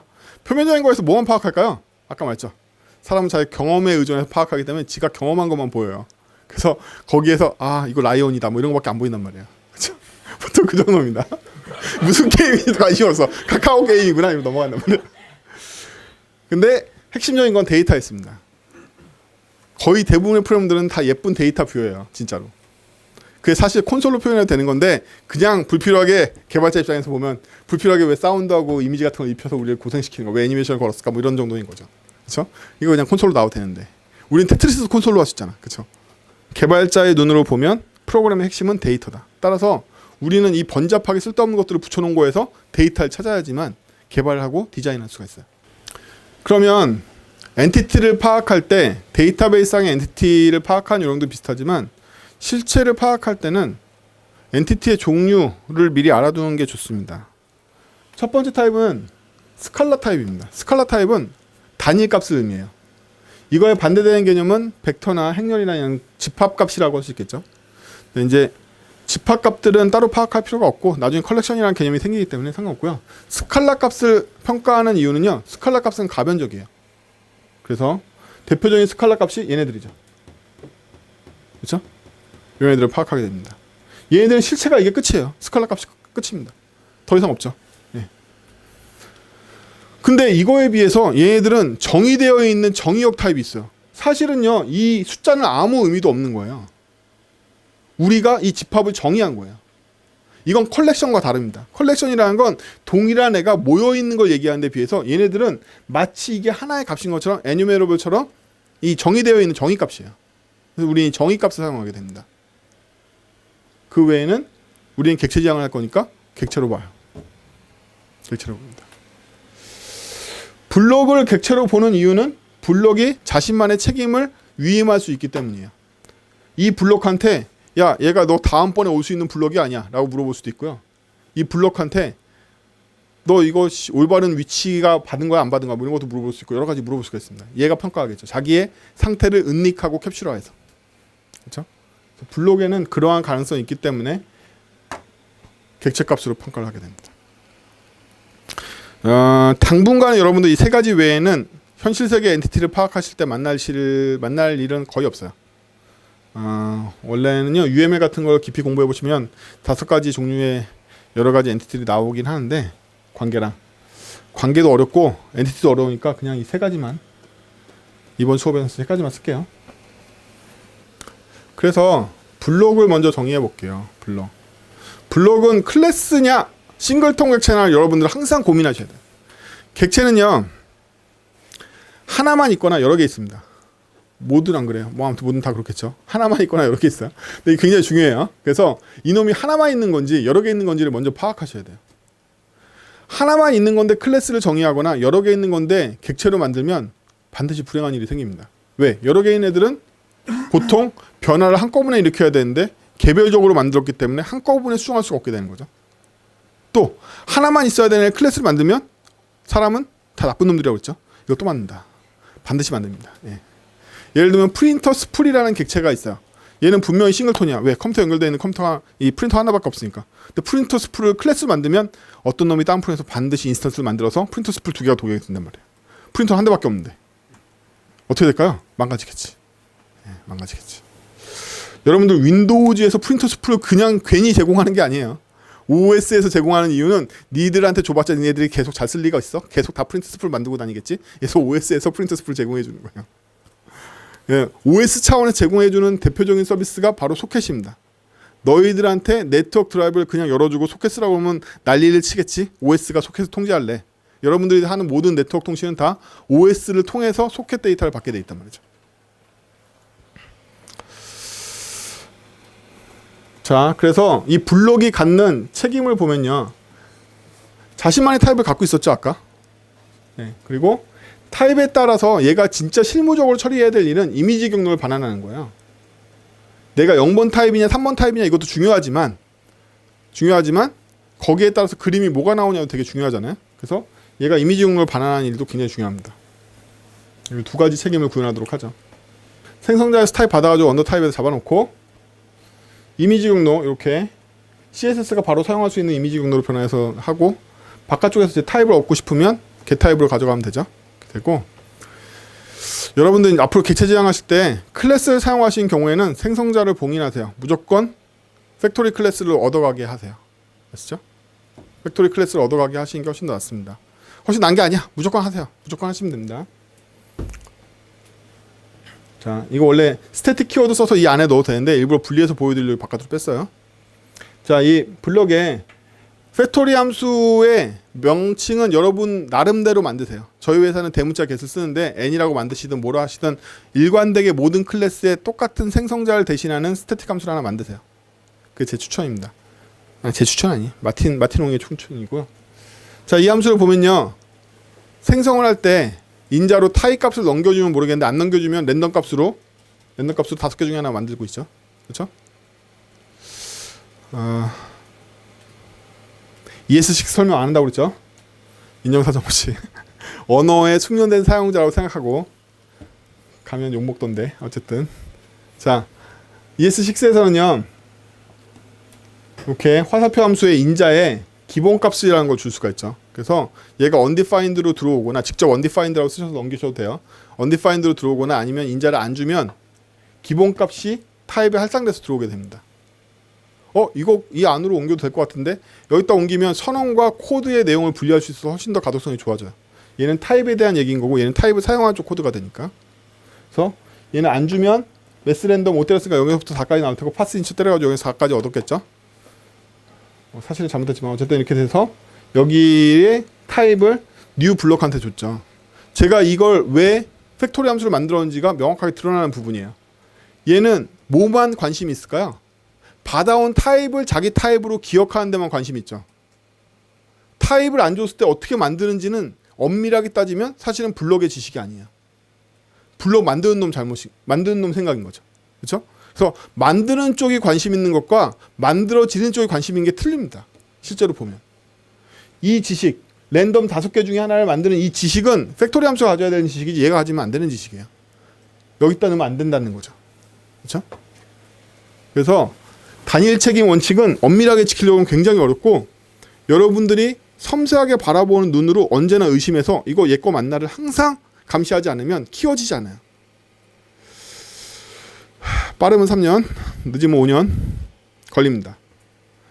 제가 여지껏 실험해본 바로는 많은 개발자들이 수많은 사람들을 실험해보면 이 섬세함을 느끼는 데까지 3년에서 5년 정도였어요. 나 하루에 1000줄 코딩하는데 2년. 그럼 돼요. 그 정도. 그래서 이게 여기로 가면 안 된다를 상징적으로 여러 번 생각해 보세요. 뭐 때문에 안 되죠? 1, 2, 3번 중에 뭐 때문에 안 될까요? 변화율 때문에 안 된다. 변화율 때문에. 얘는 타입은 스테이지마다 바뀔 거고 스테이지마다 종류가 바뀌거나 나중에 아이템 추가되면 더 변할 건데 그걸 블록이라는 클래스 정의에 들어가야 되는 건가? 아니라는 거죠. 그쵸? 바깥쪽 세상이라는 거예요. 이거는. 얘의 세상이 아니라. 그래서 어떻게 생각하시면 되냐면요. 어떤 코드를 2개의 JS 파일로 바꿨다고 생각을 해보세요. 변화율을 평가하는 가장 쉬운 방법. 내가 변화율로 나눈 파일을 파일로 분리했다고 생각을 해보자. 파일로. JS 1번과 JS 2번으로. 그러면 여러분들이 정말 변화율을 잘 디자인했으면 파일을 안 건드렸으면 변화율을 잘 디자인한 거예요. 파일을 건드렸으면 끝장이다. 어디를 수정하냐가 중요한 게 아니야. 파일이 변경됐으면 끝장인 거죠. 저는 여기까지를 1번 JS, 2번 JS로 만들었다면 타입이 변할 때 2번 JS만 건드리고 1번 JS는 안 건드려도 되겠죠. 이렇게 평가하시면 돼요. 근데 뭐라도 1번 JS도 건드렸어. 코드 다 건드린 거잖아요. 그러면 하나라도 건드렸으면 단위 테스트에서부터 인수 테스트까지 다 돌아야 되는 거죠. 믿을 수가 없으니까. 건드렸으니까. 그렇죠? 우리의 목표는 보다 더 많은 파일을 안 건드리고 일부 파일만 건드리고 싶은 거예요. 자, 게임이라는 객체는 이 블록들을 소유하는 마스터 객체예요. 게임은 아까 본 거에서 바둑판 하나밖에 없으니까 하나의 객체만 있으면 되겠죠? 그렇죠? 그래서 이 하나의 객체밖에 없기 때문에 얘는 제가 굳이 클래스를 선언하지 않고 오브젝트를 만드는 게 낫겠죠. 클래스를 만들어봐야 애들이 또 만들 거 아니야. 뉴 게임 해가지고. 그럼 게임 안에 또 게임 생기고 거 아니에요. 그렇죠? 반드시 생깁니다. 어쨌든 게임 본체는 하나니까 하나만 있으면 되니까 싱글송 오브젝트 생성한 거예요. 게임에서는 게임에 대한 초기화도 해야 되고 화면을 그려야 되니까 렌더링도 해야 되고 게임에서 이벤트도 받아야 되니까 이벤트 렌더링도 해야 돼. 이벤트도 걸어줘야 됩니다. 그렇죠? 이런 일들을 해줘야 돼요. 그래서 이제 우리는 게임을 만들 건데 바깥쪽에 게임이 노출되는 이 인터페이스를 생각해보면요. 바깥쪽에서 이 게임이라는 객체를 아는 걸 생각해보면요. 이거는 안에서 할 일이잖아요. 이벤트하고 렌더는. 그래서 바깥쪽에 노출할 필요가 없고 초기화만 바깥쪽에 노출해주면 되겠죠. 그럼 초기화하고 나고 게임이 발동되면 게임이 계속 실행되고 있을 거 아니에요. 그렇게 생각하면 초기화는 함수잖아. 게임이라는 건 초기화 함수만 노출하면 되는 거야. 안에는 다 내부 사정인 거죠. 그래서 이렇게 생겼을 거란 말이죠. 다 안에서 내부 사정인 거고 바깥쪽에는 저 이니셜라이즈라는 함수만 노출하는데 저 함수가 사실은 저 게임인 거죠. 게임을 짜봅시다. 쉬우니까. 이니셜라이즈 함수를 보면 이니셜라이즈 함수만 볼까요? 테이블 아이디. 여러분들은 방금 봤던 것들을 하나하나 이렇게 뭐 그릴 생각을 하지 마세요. 캔버스로. 여러분들의 수준에서는 여러분들 수준이 아니지. 우리 수업의 첫 번째 수준에서는 테이블로 만들 거야. TRTD로. 그러면 한 픽셀씩 못 내려오겠죠. 내려올 때도 한 칸씩 내려오겠죠. 그래서 여기 상수항으로 88 선언하고 블록 사이즈 80픽셀로 선언했어요. 그 다음에 우리의 전체 데이터를 담을 2차원 배열을 담을 데이터를 여기다 선언했고 그 다음 우리가 사용하게 될 도움 객체인 테이블 여기 선언했습니다. 그래서 초기화할 때는 테이블의 아이디를 받아와서 부모에 있는 이제 아이디를 받아와서 쿼리 셀렉터로 테이블을 만들어냈죠. 이렇게. 그렇죠? 앞으로 이 테이블 가지고 지지고 볶고 하겠죠. 렌더링 하는 건. 포문을 도는데 2차원 배열을 만들 거니까 로우를 돌고 컬럼을 돌면서 2차원 배열을 만들겠죠. 그렇죠? 그래서 로우를 돌아서 이번 로우에 대한 배열 만들고 이 배열을 데이터에 로우로 삽입해 준 다음에 로우에다가 컬럼별로 계속 만들어주면 되죠. 블록겟 해주면 아까 만들었으니까 블록겟에서 있나? 어쨌든 블록겟에서 계속 새로운 블록 이렇게 만들어 줄 거란 말이에요. 여기서 그쵸? 네. 그래서 백 여기 블록겟에서 이렇게 되고 나면 데이터의 2차원 로우와 컬럼을 꽉 차는 2차원 배열이 들어가서 거기 다 블록 객체가 다양한 타입으로 생성이 돼서 들어가 있을 거예요. 그리고 나서 우리는 그림을 그립니다. 그러면 아까 말했던 것처럼 요 데이터라는 2차원 배열은요 완전한 인메모리 객체죠. 그쵸? 완전한 인메모리 객체입니다. 메모리 안에서만 존재하는 객체예요. 그에 비해서 제가 렌더라는 함수를 호출하는 이유는 뭐죠? 네이티브 함수이기 때문에 호출하는 거예요. 여기는 들어온 돔의 세상. 여기도 돔이 있는데? 물론 있어요. 이것도 나중에 다 제거해야 됩니다. 근데 여기는 테이블이라는 이 변수를 초기화하기만 쓰는 거고 이 안에서 쓰려고 쓰는 건 아니잖아요. 그쵸? 그래서 이 테이블을 다루는 더러운 일은 이제 렌더한테 시키는 거죠. 너는 순수하게 아름다운 메모리만 잘 관리해줘. 이런 거예요. 물론 이 모양이 다 나중에는 다 바뀌겠지만 그럼 이제 우리 렌더 함수 만들어야 되죠. 일단 렌더니까 테이블을 비웠어요. 안에를. 이제 테이블을 채워가야겠죠. 우린 데이터를 루프 돌면서 채울 거잖아요. 그럼 여기까지는 됐죠. 그렇죠? 데이터에 루프를 돌겠다. 그러면 첫 번째 줄부터 마지막 줄까지 쭉 루프를 돌겠죠.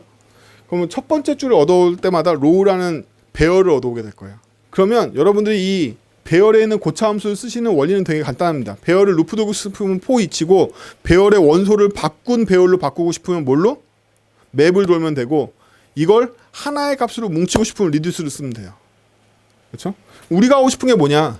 배열을 루프 돌아서 각각의 줄을 TD를 갖는 TR로 바꿔서 테이블에 넣고 싶어. 이게 바로 우리가 하고 싶은 거죠. 그럼 로우를 어떻게 하고 싶다? 로우를 TR로 바꾸고 싶어. 로우를 TR로 바꾸고 싶어. 그쵸? 배열을 TR로 바꾸고 싶다고. 우리가 하고 싶은 게. 그러면 로우에 대해서 적용해야 될 메소드는 당연히 리듀스인 거예요. 하나로 합쳐서 하나를 만들고 싶었으니까. 어렵지 않다는 말이죠. 고차함수는 원리가 간단해요. 우리가 로우에 대해서 하고 싶은 건 뭐였다? 한 줄짜리 배열이었는데 TD를 다 바꾼 다음에 이 TD를 다 바꿔서 TR에 다 쑤셔둔 다음에 TR 하나로 바꾸고 싶어. 우리가 우리 로우에 하고 싶은 거잖아요. 그러니까 당연히 로우에다 리듀스 때리면 된단 말이야. 그러면 이 앞에다가 여러분들이 바꾸고 싶은 희망, 위시를 적으세요. 이게 바로 위시 아이템이다. 나는 로우를 리듀스해서 TR로 바꾸고 싶어. 적으란 말이야. 난 뭐가 되고 싶어. 미래에 적으면 돼. 그쵸? 그럼 얘를 어디다 쓰냐면 얘의 초기 원형을 어디냐? 여기다 써주면 돼요. 리듀스의 두 번째 인자로 써주면 됩니다. 리듀스의 첫 번째 인자는 함수인데 두 번째 인자는 초기 값이란 말이야. 여기에 뭐가 들어가는지 고민하실 필요 없어. 내가 TR을 원했으니까 TR을 넣어주면 돼요. 응? 이러고 시작한단 말이야. 그래서 리듀스라는 건 숫자를 합하네 곱하네 다 잘못된 생각이고 리듀스는 뭐다? 원래 우리는 고급진 용어로 벡터를 스칼라한다고 그런단 말이야. 여러 개의 집합을 하나의 스칼라 값으로 바꾸는 거야. 우리가 원하는 건 각 줄이 있는 배열을 하나의 TR로 바꾸고 싶어. 이미 이것만 알면 돼요. 이것만 알면 이게 코드가 자연스러운 거야. 나는 로우를 리듀스로 했는데 TR로 바꾸고 싶어. 라고 고차함수에 익숙한 사람들 그냥 읽으면 된단 말이야. 이게 하고 싶은 거죠. 얘는 TR로 바뀔 테니까 이 안에는 뭐가 됐다. TR로 바뀔 테니까 당연히 테이블에 어펜드 할 수 있겠지. 이 코드의 끝인 거죠. 그렇죠? 이 코드의 끝인 거야. 그러면 얘가 하나하나 블록이 올 때마다 이 블록은 뭘로 바뀌어야 되죠? TD로 바뀌어야겠죠. 그렇죠? 이 줄에 있는 하나하나 원소는 다 TD로 바뀌어야 될 거 아니에요. 당연히 이 블록이 TD로 바뀔 리가 있나? TD를 만들어야지 바뀌지? TD 만들었어요. TD 만들었는데 어펜드 메소드는요. 어펜드 한 자식을 리턴해요. 그래서 제가 따로 변수 선언 안 하고 TR에다가 어펜드 차일드한 TD가 여기 점 앞에 있는 TD인 거죠. 그렇죠? 이 TD의 스타일에 CSS 텍스트에 뭘 넣어주냐면 블록 값에 해당되는 이미지를 박아주고, 그렇죠? 위스 블록 사이즈, 하이트 블록 사이즈, 커서 포인터 넣어준 스타일을 넣어주고 리턴 값은 TR을 계속 돌려주면 리듀스는 계속 TR을 돌면서 하나의 TR이 되고 TR이 이게 정리가 됐으니까 테이블에 넣어주면 끝난다. 안 어렵죠? 그렇게 생각하기가 안 어렵죠. 예. 리듀스에서 기억해야 될 건 벡터를 스칼라로, 집합을 단일값으로. 단일값이 값이라고 생각하지 말고 내가 원하는 거.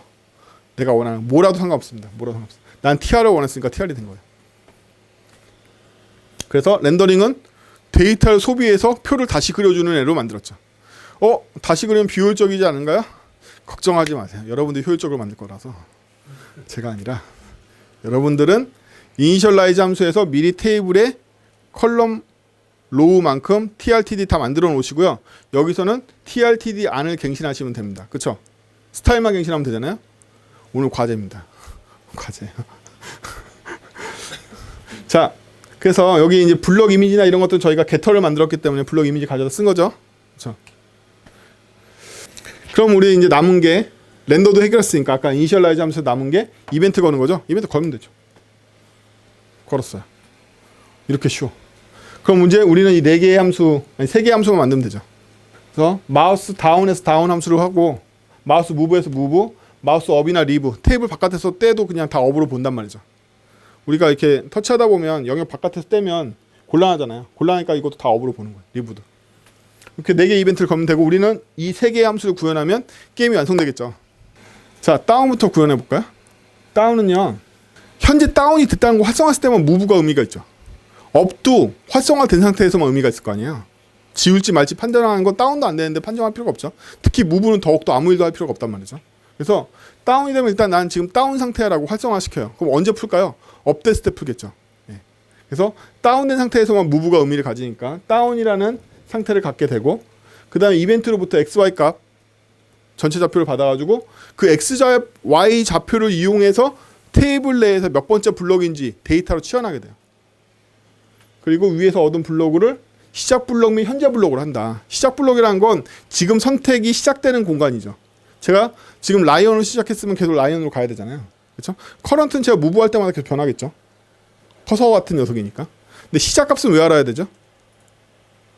현재 값만 알면 되는 거 아닌가? 현재 값 다음 거를 알면 되니까. 그렇지 않다는 거예요. 돌아가기도 해야 되고 원래대로 돌아가기도 해야 되고 시작 값을 알고 있어야지만 돌아갈 수가 있기 때문에 이 2개를 알게 됩니다. 코드로 새로운 스코프 변수인 스타트 블럭, 커런트 블럭, 이스타운 말 그대로입니다. 그렇죠? 또 우리는 선택하면 뭐가 선택되는지 알아야지 선택 목록을 계속 안 넣기 때문에 selected라는 선택 목록을 하나 만들었고요. 그 다음에 get블럭이라는 함수가 필요하죠. x, y 값을 넣으면 데이터상에 무엇인지 블럭으로 바꿔주는 번역기가 필요해요. 좌표를 가지고 데이터의 몇 번째인지를 얻어낼 수 있는 이걸 만들어 보죠. 그럼 다운은 이 코드를 그대로 짜보면 이스다운이면 할 일이 없는 거죠. 이미 다운해서 할 게 뭐가 있어. 다운이 아닐 때만 다운을 해야 될 거 아니에요. 그렇죠? 그리고 x, y 좌표를 이용해서 블록을 얻었는데 블록이 안 얻어졌어. 그럼 잘못된 좌표에 있는 거 보시겠죠? 여기에 해당되는 블록도 없으니까. 그렇죠? 그래서 이 두 경우는 다 배제를 하고 다운을 true로 만든 다음에 select를 초기화하고 아무 선택 안 되는 상태니까 select의 첫 번째 값으로 지금 현재 블럭을 넣어줄 건데 이게 커런트 블럭이자 스타트 블럭인 거죠. 그리고 선택했으니까 그림 한번 그려주면 되겠죠. 예. 그래야지 선택된 색깔 같은 걸 보여줄 수 있을 거 아니에요. 그림은 그래. 물론 지금은 반영 안 하지만. 그래서 말 그대로를 코드로 옮기면 이렇게 됩니다. 여러분들은요. 첫 번째로 숙련하셔야 될 게 말하면 코드로 옮기는 게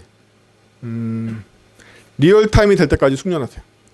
대부분 제가 느끼는 바로는 좋은 개발자, 나쁜 개발자는 설계 능력에 있지 않습니다. 어디에 있냐면 제어문을 잘 쓰거나 코드를 한국어로 번역하거나 한국어로 코드로 번역하는 능력에 달려 있어요. 일단 그게 안 되면 좋은 개발이 뭐가 없습니다.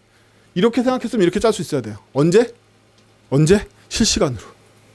실시간으로 어떻게 짜는 거지? 실시간이라는 게 있나? 없어요. 숙련을 많이 한 것뿐이에요. 숙련 많이 하세요. 이거에서 이거로 옮겨오는데 반나절 이러면 개발자 아닌 거잖아요. 나 반나절 안 걸리는데? 얼마나 걸리시는데? 라고 물어보면 5초 안에 하세요. 생각하면 이로 가는 거예요. 그냥. 이렇게 될 때까지 계속 훈련할 수밖에 없어요. get블럭은요. 약간의 트릭을 사용하도록 하겠습니다. 테이블은 도움 객체이기 때문에 get bounding client rect라는 걸 이용해서 화면상의 XY 경계면을 얻을 수가 있습니다. 그럼 얘를 해체해서 탑을 T로 left를 L로 제가 해체를 했어요. 예, 그래서 T와 L 값을 얻었고요. XY도 페이지 XY 값이 올 거기 때문에 요 식을 이용해서 테이블 영역 안에 들어와 있는지 안 들어와 있는지를 체크해서 안 들어와 있으면 테이블 안에 있지도 않은데 무슨 블럭이 있어 하고 널 리턴할 거예요. 일단 테이블 블럭 안에 들어와야 되니까. 테이블 블럭 안에 들어왔으면 어떻게 얻을 수 있죠? 현재 y 값을 경계 값으로 빼서 블럭 사이즈로 나눠주면 로우 값이 나오고, 현재 x 값을 레프트의 경계 값으로 빼가지고 블럭 사이즈로 나눠주면 컬럼 값이 나오겠죠. 이렇게 해서 데이터를 얻을 수 있습니다. 그래서 마우스 위치에 해당되는 데이터상의 블럭이 무엇인지 일종의 뭐죠? 네이티브 객체의 값을 인메모리 객체로 변환해주는 변환기인 거예요. 이거 나중에 많이 나와요. 여러분들은 네이티브 객체가 있고 인메모리 객체가 있기 때문에 이 둘 사이를 변환하는 변환기가 언제나 필요합니다. 이게 바로 그 변환기인 거예요. 얘가 바로 네이티브의 사정인 마우스의 좌표를 인메모리 객체로 바꿔주는 변환기인 거예요. 그래서 실제로 마우스 다운이 개조된 걸 보시면 이벤트 객체가 들어오는데 이벤트 객체를 곧장 해체해가지고 XY로 바꿔버렸죠. 페이지 X, 페이지 Y를. 그래서 이 XY라는 건 완전히 네이티브, 돔 이벤트 객체의 값인데, 마우스 좌표의 값인데, 이걸 가지고 우리는 이 필터 같은 get 블럭 함수를 이용해서 뭘로 바꿨다? 인메모리 객체로 바꾸는데 성공한 거죠. 그렇죠? 그래서 네이티브 객체를 다룰 때 가장 중요한 요령은 뭐냐면 네이티브 레이어를 최대한 줄이는 거예요. 어떻게 줄이냐면 네이티브의 정보 중에 필요한 핵심 정보만 이용해서 즉시 인메모리 객체로 바꿔. 그럼 어떻게 된다? 나머지 로직은 다시 인메모리에 수용하게 돼요. 굉장히 중요한 전략입니다. 네이티브에 이 코드가 많이 퍼져 있으면 많이 퍼져 있을수록 더욱더 다루기 어렵고 더욱더 나중에 컨버팅하기 어렵게 돼요. 그래서 네이티브 코드 중에 필요한 부분만 추출해서 딱 그것만 있으면 돼만 추출해서 즉시 재빨리 인메모리 객체를 바꾸고, 그렇게 되면 이 밑에 로직은 다 어떻게 된다? 밑에 로직을 다 보세요. 겟블럭 이외에 밑에 나오는 모든 로직은 다 인메모리 객체의 로직이죠. 네이티브 로직이 하나도 없어지는 거예요. 그래서 네이티브 레이어를 다루는 중요한 요령은 뭐냐면 즉시 인메모리 객체로 변환한다. 나중에 돔이 아니라도 수정할 곳이 몇 군데 없죠. 여기만 수정하면 되고요. 여기에서는 요 get 블럭 함수를 수정하고 여기를 수정하면 돔이 아닌 다른 데로 이사 갈 수도 있겠죠. 무브를 볼까요? 이제 무브가 꽃인데, 무브에서 다운이 아니면 이탈하는 거죠. 그렇죠? 다운이 아니면 이탈합니다. XY의 위치에 블럭을 얻을 수 있죠. 이 블럭의 위치가 이전 블럭과 타입이 같고 인접되어 있는지를 보는 거죠. 그렇죠? 인접되어 있는지 본다. 그러면 위에서 얻은 블록이 선택 목록이 없으면 추가하고, 선택 목록이 이미 있으면 소용없는 거죠. 제가 이미 기역자, 니은자를 선택했는데 제가 아니더라도 같은 타입이라도 원래 걸 돌아가면 소용없는 거잖아요. 이미 목록에 있는 거니까. 그렇죠? 근데요, 여기서 재밌는 일이 생겨요. 제가 하나, 둘, 세 개를 선택했을 때를 생각해 보죠. 세로로. 그러면 지금 이 세 번째 위치에서 하나 돌아가면, 혹은 여기서 다른 위치로 가는데 하나까지 돌아가잖아요. 그럼 여기가 없어져야 돼요. 그래서 전전 블록일 경우에는 하나가 삭제되고 셀렉티드 목록에서 하나가 삭제되게 됩니다. 그게 아까 돌아가는 행위예요. 또 무브를 하면 또 전전 블록 하면 또 하나를 삭제하게 되겠죠. 그렇죠? 단지 요 위치에서 전 블록으로 간 것만으로는 삭제되지 않는다는 거예요. 왜? 전 블록으로 가서 확정되지 않았잖아요. 전 블록에서 계속 움직일 수 있기 때문에, 제가 여기가 위치면 마우스로 세로로 선택하고 있었는데 마우스에서 이렇게 갈 수도 있고 이렇게 갈 수도 있고 이렇게 갈 수가 있잖아요. 그렇죠? 그렇기 때문에 하나 갔을 때는 지워버리면 안 돼요. 이렇게 움직일 수 있기 때문에 아직 무브 상태잖아. 그렇죠? 근데 여기서 두 칸까지 갔어요. 그럼 이거 없어진단 말이에요. 이렇게 되는 거죠. 다운이면 날리고 겟블럭이면 커런트 얻어가지고, 커런트가 없으면 안 되죠. 그렇죠? 차근차근 커런트는 있어야 되고, 그 다음에 타입이 스타트 블럭하고 일치하지 않으면 안 되고, 그렇죠? 똑같은 라이언이어서 계속 라이언 가야 되니까 지금 선택한 블럭도, 또 인접 블럭이 아니면 안 돼. 인접 블럭은 결국에 커런트 블럭하고 지금 얻어온 커하고 비교할 거란 말이야. 이 함수가 처리해 주겠죠. 이렇게 리턴하게 될 겁니다. 그래서 이때까지 다 날리고, 그 다음에는 셀렉티드 인덱스에 커가 포함되어 있느냐 이거죠. 이전 블럭에 연결되어 있는 블럭이 있느냐 없느냐. 있으면, 없으면 이제 여기다 푸시해 주는 거죠. 셀렉티드 블럭에다가. 있는 거면 무시해야 되는 거죠. 아까 말했듯이 제가 이렇게 선택했는데 여기서 잠깐 한 바퀴 도는데 이거 같은 조건을 다 만족했지만 있는 거잖아요. 이미 추가하면 안 되잖아. 걔는 무시하고 없는 거였으면 추가해야 되고. 그리고 그 다음에 이제 아까 말했던 거 전전께 나랑 같아. 지금 이거 오타다. 그렇지? 이거 C가 아니라 CUR이에요. 그래서 이걸께는 하나 빼낸다고 그랬죠. 하나 빼내고 마지막으로 컬을 현재 블록으로 다시 갱신해주고 렌더 다시 걸어주면 되겠죠. 넥스트, isNext 평가하는 방법. 이것도 고차 함수 사용하면 돼요. isNext는 결국 받아온 현재 블럭하고 원래 현재 블럭인 커런트 블럭하고 를 두 개를 비교해서 인접해 있는지를 검사하는 거죠. 인접해 있다는 게 뭘까요? 나랑 위치가 하나 차이가 난다는 뜻인 거죠. 하나 차이가 난다는 얘기는 X로도 하나 차이가 날 수 있고 Y로도 하나 차이가 날 수 있죠. 둘 다 하나 차이가 날 필요는 없어요. 그럼 대각선밖에 안 될 테니까. 어느 쪽이든 하나 차이가 나기만 하면 됩니다. 그게 바로 이 조건이죠. 어느 쪽이든 하나 차이가 나기만 하면 돼요. 이거 왜 오타지? 이것도 오타네. OR로 돼 있어야 되겠죠. X로 이 로우 방향으로 하나 차이가 나든 컬럼 방향으로 하나 차이가 나든 제가 이걸 작성하고 코드를 디버깅 해가지고 디버깅이 반영 안 된 게 몇 개 있네요. 근데 그 전에 먼저 얘네 둘이 값을 얻어와야겠죠. 그래서 sum이라는 함수하고 every라는 함수가 있어요. 여러분 every는 뭐죠? 모두다. sum은 어떤 놈이라도 걸리면 이런 뜻이에요. 그래서 다른 언어에서는 all과 any로 표현하는 경우도 많아요. every는 all이고 sum은 n인데 sum이 좀 n이라는 느낌이 안 들죠. sum은 뭐 하는 거냐면 한 놈이라도 true를 반환하면 내가 더 이상 루프 돌지 않겠어 이런 뜻이고요. every는 한 놈이라도 거짓을 반환하면 나 더 이상 루프 돌지 않겠어 이런 뜻이에요. 여기 보면 얘를 전체 돌다가 찾을 거 다 찾았으면 멈춰야 되잖아요. 그럼 sum이나 every 전략을 쓴단 말이에요. 저희가 sum 전략을 쓰고 있으니까 low에서 인덱스가 넘어왔는데 이 j 값은 제가 지금 비워놓은 값인 거죠. 이 low에 만약에 커런트 블럭이 있다. 이 인덱스를 찾았어. 이번 줄에 커런트 블럭을 찾았어.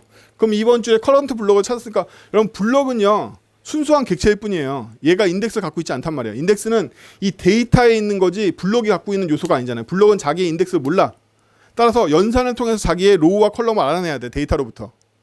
그래서 한 줄씩 돌면서 커런트 블럭이 걸리면 그 줄의 i가 바로 로우 값이 될 테고 걸렸던 인덱스가 컬럼 값이 될 거란 말이에요. 이게 바로 R0, C0이 어디에? 커런트 블럭의 로우와 컬럼 값이 된 거죠.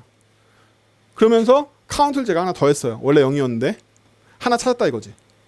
두 번째로 방금 보내왔던 또 여기서 뒤져보면 여기서 로우 값하고 컬럼 값을 추출하고 하나 더 더해준 거죠. 두 놈 다 찾았으면 여기에 해당되겠죠. 이게 만약에 true가 되면 더 이상 루프 돌지 않고 멈추겠죠. 하나만 찾았을 땐 계속 돌고 있겠죠. 펄스니까. 그렇죠? 다 찾았으니까 true가 됐겠죠. 최종적으로 true가 돼요. 결국에 아무도 다 true를 리턴하지 않으면 펄스가 되고 한 놈이라도 true를 리턴하면 결국엔 true로 수정되기 때문에 true 되니까 이 end로 왔겠죠. 그 다음번에는 저희가 원하는 R0, R1, C0, C1을 다 구했으니까 이거 이용해서 하나 차이를 계산하면 됩니다. 이게 바로 인접을 얻어내는 방법인 거죠. 그래서 자바스크립트에서는 배열의 고차 함수가 몇 개 지원 안 되는 것 같지만 수많은 제어문들을 날려버리고 있죠. 저것만 쓰는 걸로. 그렇죠? 그래서 익숙해지세요. 왜 언어에 제어문도 있고 배열의 고차 함수도 있는 걸까요? 언어 스펙으로. 그럼 우리는 포문을 써야 되는 거야? 아니면 포이치를 써야 되는 거야? 무슨 뜻이다? 무조건 포이치를 쓴다. 왜? 언어에서 포이치 쓸 수 있는 상황은 다 포이치 쓰라고 포이치 만들어준 거예요. 포는 언제 쓰지? 포이치 못 쓸 때.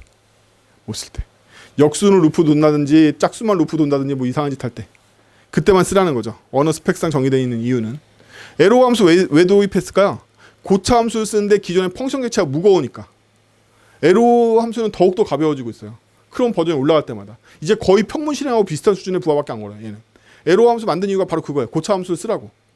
우리가 언어 스펙으로 이런 거 줄 테니까 부담 갖지 말고 함수 콜이라고 부담 갖지 말고 써. 더 가벼운 객체 우리가 줄게. 이런 거죠. 쓰세요. 포문을 써야 될 때만 쓴다. 무브는 별거 아니었죠. 다운을 하는 일이 isDown을 관리하는 거였고 무브는 하는 일이 셀렉티드 목록을 관리하는 게 전부예요. 셀렉티드 추가했다 뺐다 하는 게. 그게 주요 하는 일이죠. 그에 비해서 업은 어떤 일이 일어날까요? 이런 일이 일어납니다. 선택 목록이 2개 이상이면 지울 거야. 2개보다 작으면 아니 2개 이하면 이걸로 갈 거야. 3개 이상이면 일로 가고. 그렇죠? 리셋은 선택을 푸는 거죠. 그 이상도 이하도 아닙니다.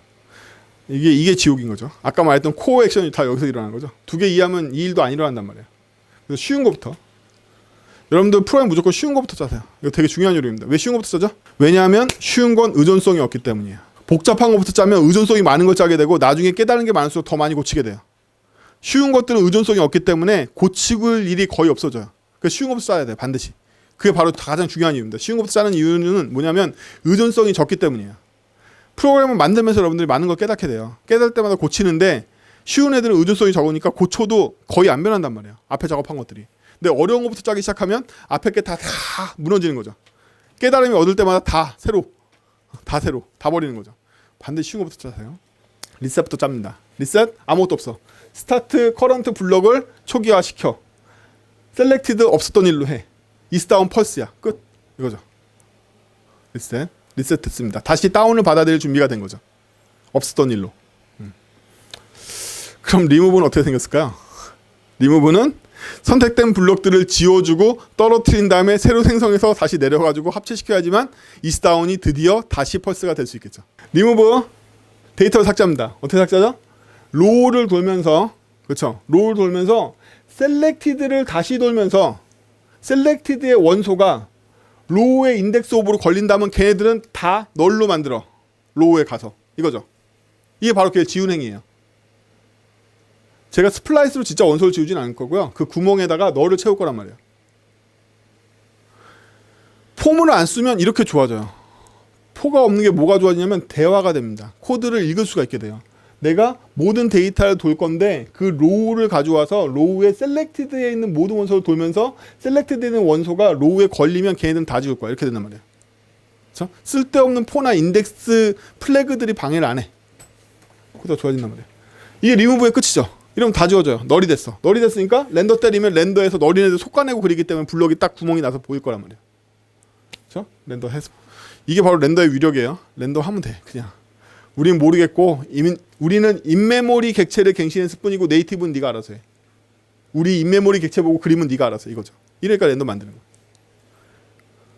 그리고 나서 우린 드디어 지옥의 드랍으로 빠집니다. 그렇죠? 지웠으니까 드랍하러 가야 되겠죠. 드랍을 300ms 있다가 일로 왔어요. 그렇죠? 드랍이 하는 일은 뭘까요? 드랍 함수가 이 전체 AJ에서 제일 긴 코드예요. 드랍이 하는 일은 뭘까요? 드랍이 하는 일은요, 컬럼을 돌면서 로우를 계산해서 떨어뜨리는 일을 할 거예요. 계속 돌다가 언젠가는 안 떨어뜨릴 거야.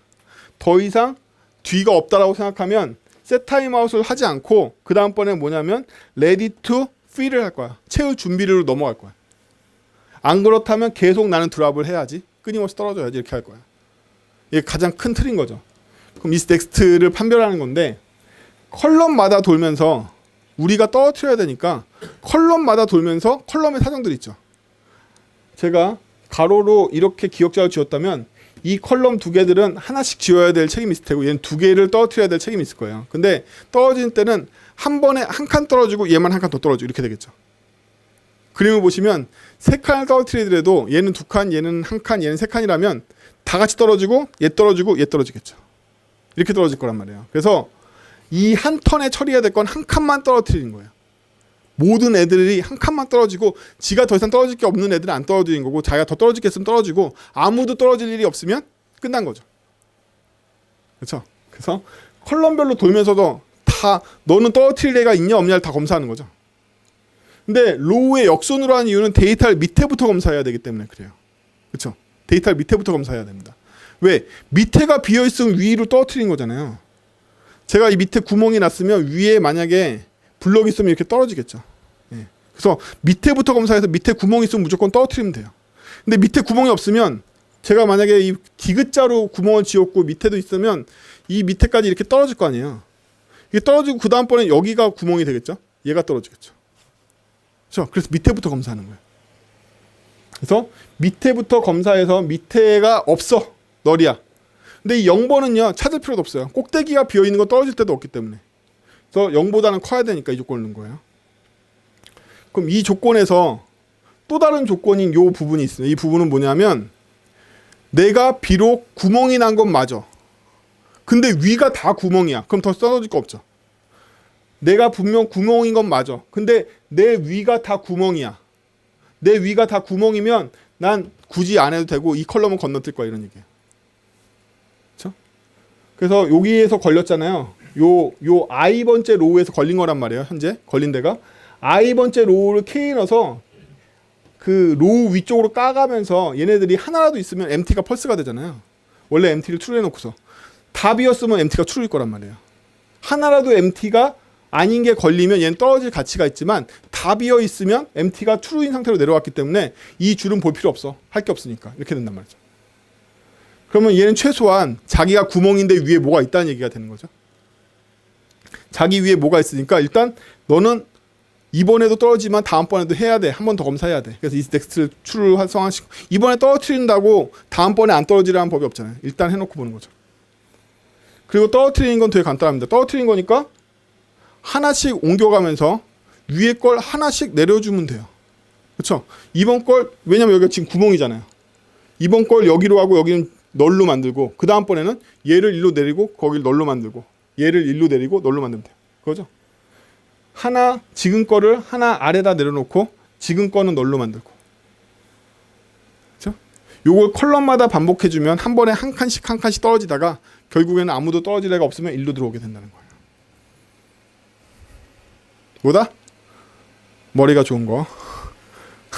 그냥 이거 어떻게 짜냐고 머리가 좋아지는 수밖에 없습니다. 진짜로 농담이 아니에요. 그냥 이거를 잘 짜고 이게 쉽게 짤 때까지 머리를 훈련할 수밖에 없어요. 이건 정도가 없습니다. 그냥 훈련하시는 거예요. 알고리즘 책 봐도 소용없고 코드 인터뷰 책 봐도 소용없어요. 여러분 삐트리 구조를 배워도 소용없고 자료 구조를 배워도 소용없어. 어떠한 도메인에 당해서 알고리즘을 짜는 능력은 훈련밖에 없어. 이 복잡한 일이 일어난 걸 눈으로 관찰해서 어떤 일인지 파악한 다음에 코드로 차근차근 푸는 건 훈련밖에 없어요. 이거 하면서 머리가 좋아지는 거예요. 일단 이게 안 되면요. 아키텍처고 디자인 패턴은 다 필요 없습니다. 못 짜니까. 회사에서는 쓸모 있어요. 회사에서는 이러한 데이터의 흐름을 잘 짜는 사람이 왜 쓸모 있냐면 이거는 잘하는 사람 시키면 되니까. 해주세요 이렇게 하면 해주세요. 본인이 좀 귀여운 타입이다. 남자든 여자든. 그러면 이제 선배님 해주세요 이렇게 하면 된단 말이에요. 할 일 이렇게 적어가지고 블럭이 떨어졌으면 좋겠는데요. 이렇게 써. 참고로 회사에서 그걸 나쁘게 보냐면 좋게 봅니다. 제일 나쁜 건 여러분들 쥐고 있는 거예요. 제일 좋은 건 이건 못하겠어요 보고하시는 거예요. 예, 그건 다 좋게 봅니다. 진짜로 농담이 아니라 무능력하게 보는 게 아니라 제가 다 짰는데 이 안에 알고리즘 복잡해서 정보 못하겠다. 이거 짜달라. 이러면 나쁘게 볼 사람 한 명도 없어요. 빨리 넘겨. 이거 끝나게. 안 그러면 위에서 욕한단 말이야. 이 새끼는 뭐 하지도 못하고 왜 붙잡고 있어 이렇게. 제일 나빠요. 이게 이건 힘든데요. 이렇게 하고서 블럭이 예쁘게 떨어지면 좋겠는데 이렇게 써놓고 그냥 빨리 보내.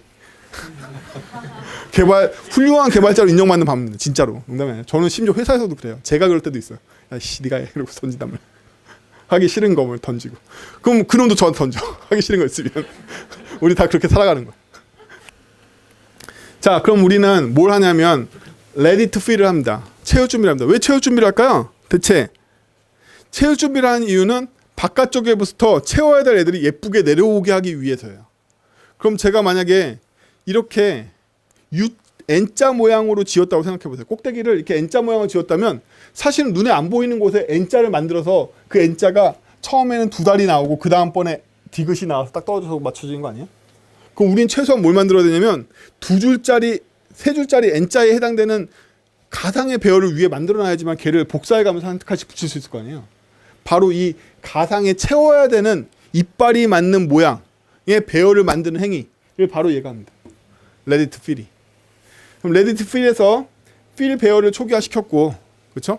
fill 배열은 정확하게 크기가 컬럼하고 똑같고 로우는 채워야 될 개수만큼 있겠죠. 제가 이빨을 이렇게 만들었으면 이빨이 5칸이면 최대 5칸짜리 배열이 될 거예요.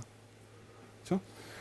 그래서 거기에 이제 채워질 거예요. 0하고. 그럼 데이터를 돌면서 봐야겠죠. 이번에 데이터를 순서대로 보면 됩니다. 왜냐면 이빨은 다 떨어져 내려왔기 때문에 위에서부터 검사하면 되니까. 그렇죠? 그럼 저희가 더 이상 안 돌아도 되는 시점은 언제다? 썸에서 언제다? 내가 로우의 인덱스 오브를 때렸는데 널이 -1이 나왔어. 더 이상 돌 필요가 없는 거죠. 이빨 다 채워졌으니까. 이빨이 빠져있어야지만 계속 이거 검사할 의무가 있잖아요. 이빨이 다 채워졌으면 더 이상 할 일이 없단 말이에요. true 해서 여기서 리턴하면 되고 이 밑에서 계속 뭐를? fills에다가 계속 레코드를 채워주면 되겠죠. 그렇죠? 그래서 여기다 채워질 레코드는 정확하게 컬럼 수랑 일치해야 되니까 컬럼으로 배열 안 만들고 그냥 현재 로우를 복사해가지고 fill로 널 때렸어요. 그렇죠? 일부러 쓰는 거예요. 여러분들 코드 익숙해지시라고. ES6하고. 여러분들 ES6라는 게 있다는 것만 알지 이걸 네이티브처럼 써보신 적이 없잖아요. 편안하게. 그렇죠? 편하게 쓰면 다 이렇게 된단 말이에요. 그래서 로우를 복사한 거에다 필 넣을 때였으니까 로우랑 똑같은 컬럼 수를 가진 1차원 배열을 만들었죠. 이 배열에다가 이 배열을 일단 필에다 넣었어. 이 줄이 필요하니까. 그러면 데이터상의 연모자 줄이면 필스에서도 연모자 줄이고 데이터에서 두 번째 줄이면 필스에서도 두 번째 줄이 되겠죠. 이빨의 모양하고 똑같은 배열이 만들어진단 말이에요. 순서가 뒤집혀지지 않고 이빨하고 똑같은 모양으로 똑같은 이빨이 만들어져. 그럼 이제는 로우를 돌면서 어디에다가 지금 만든 이 R에다가 언제? 널인 경우에는 새로운 블록을 만들어서 채우면 그만이에요. 이게 끝이야. 코드가. 어려워 보이지만 이빨 채우는 건 고작 이 정도입니다. 그쵸? 고작 이 정도야. 로우를 돌면서 걔가 널이면 거기다 이빨 채워라. 어디? 여기 새로 만든 블록 그 자리에다가 I에다가 이빨 채워. 이거야. 나머지는 다 널로 돼 있겠죠. 그래서 정확하게 이빨에 맞는 2차원 배열이 만들어질 거예요. 그렇죠? 얘네들 다 스코프 변수에 잡아놨죠. 필스하고 필 카운트로. 필 카운트가 0으로 시작합니다. 왜? 0으로 시작해야지 한 줄 복사하고 두 줄 복사하고 세 줄 복사한 다음에 다 복사했으면 필 카운트가 하나씩 증가하다가 누구랑 일치하면 필스의 랭스하고 일치하면 그만둘 때인 거죠. 다 복사했으니까. 그렇죠? 요 이빨 맞는 블록만큼만 내려오면서 복사해주면 끝난단 말이야. 우리가 아래로 당겨서 복사했기 때문에 계속 한 줄씩 복사를 계속 덮어쓰기만 해도 돼요. 이빨이 어긋나는 경우가 없죠. 중간에 구멍 뚫린 경우가 없잖아요. 우리 다 내렸으니까. 그렇죠? 이렇게. 그래서 드디어 필을 진행할 준비가 됐고 필을 진행합니다. 필을 진행하면 필 카운트가 랭스를 넘어가면 멈출 때인 거죠. 다 돌았으니까. 그래서 여기서 다운을 펄스 시켜서 다시 새로운 코어 액션을 또 할 수 있는 준비를 이제서야 허락해 주는 거죠. 아니면 필 카운트에 따라서 처음에는 0이었으니까 그 다음번에 1 되면 한 칸 되고 2 되면 두 칸 되고 3 되면 세 칸 되겠죠. 그 루프를 돌면서 필스에 있는 마지막 줄부터 여기에 있는 윗줄로 채워가면 되는 거죠. 인덱스 계산하기가 귀찮아서 설명 안 드릴게요. 그래서 하고 다 했으면 필 카운트 하나 증가시키고 렌더 한번 걸어준 다음에 셋 타임 걸어서 그 다음 버튼을 또 넘기고 필 카운트 하나 증가됐으니까 두 줄 그려주고 세 줄 그려주고 나중에는 풀려나는 거죠. 그죠? 자, 코드 본대로죠. 블럭 나오고 블럭 겟 나오고 게임의 스코프 영역이 시작돼서 우리가 아까 열심히 정의했던 모든 변수와 겟 블럭 등장했죠. 겟 블럭 나왔고 다음 is next 계산하는 거 여기는 제대로 돼 있죠. OR로. 네, OR로 제대로 돼 있고 그 다음에 리셋하는 거 날려버리는 거 리무브 하는 거 똑같죠. 코드 데이터 삭제하고 드랍 시키고 그렇죠. 드랍 시키고 드랍 다 했으면 다음번에 여기 필 해서 여기 또 전역 변수 두 개 잡아놓은 거 있고 필 레디 해서 내려가고 필 최종적으로 필 돌고 카운트 돼서 끝나고 그쵸. 다운 똑같이 생겼고 무브 똑같이 생겼고 업 이렇게 생겼고 최종적으로 엘리먼트 만들어내는 조그만 EL이라는 함수 만들었어. 이거 너무 귀찮으니까 렌더링 하는 거 똑같죠. 똑같고 TID 해가지고 하고 똑같고 최종적으로 이게 게임이 되니까 이 함수가 이게 이니셜라이즈 함수인데 그냥 일로 넣었어요.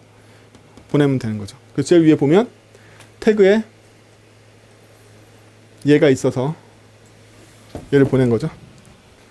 그래서 이게 채워지는 거죠. 처음에 이니셜라이즈 쫙 되면서 개로 그렇죠. 그 다음에 선택하면 이렇게 없어지고 채워지고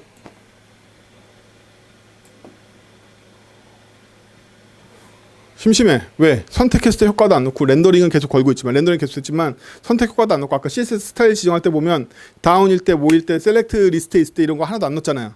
이제 욕심이 나기 시작해. 그래도 움직이죠. 한 칸씩이라도. 왜?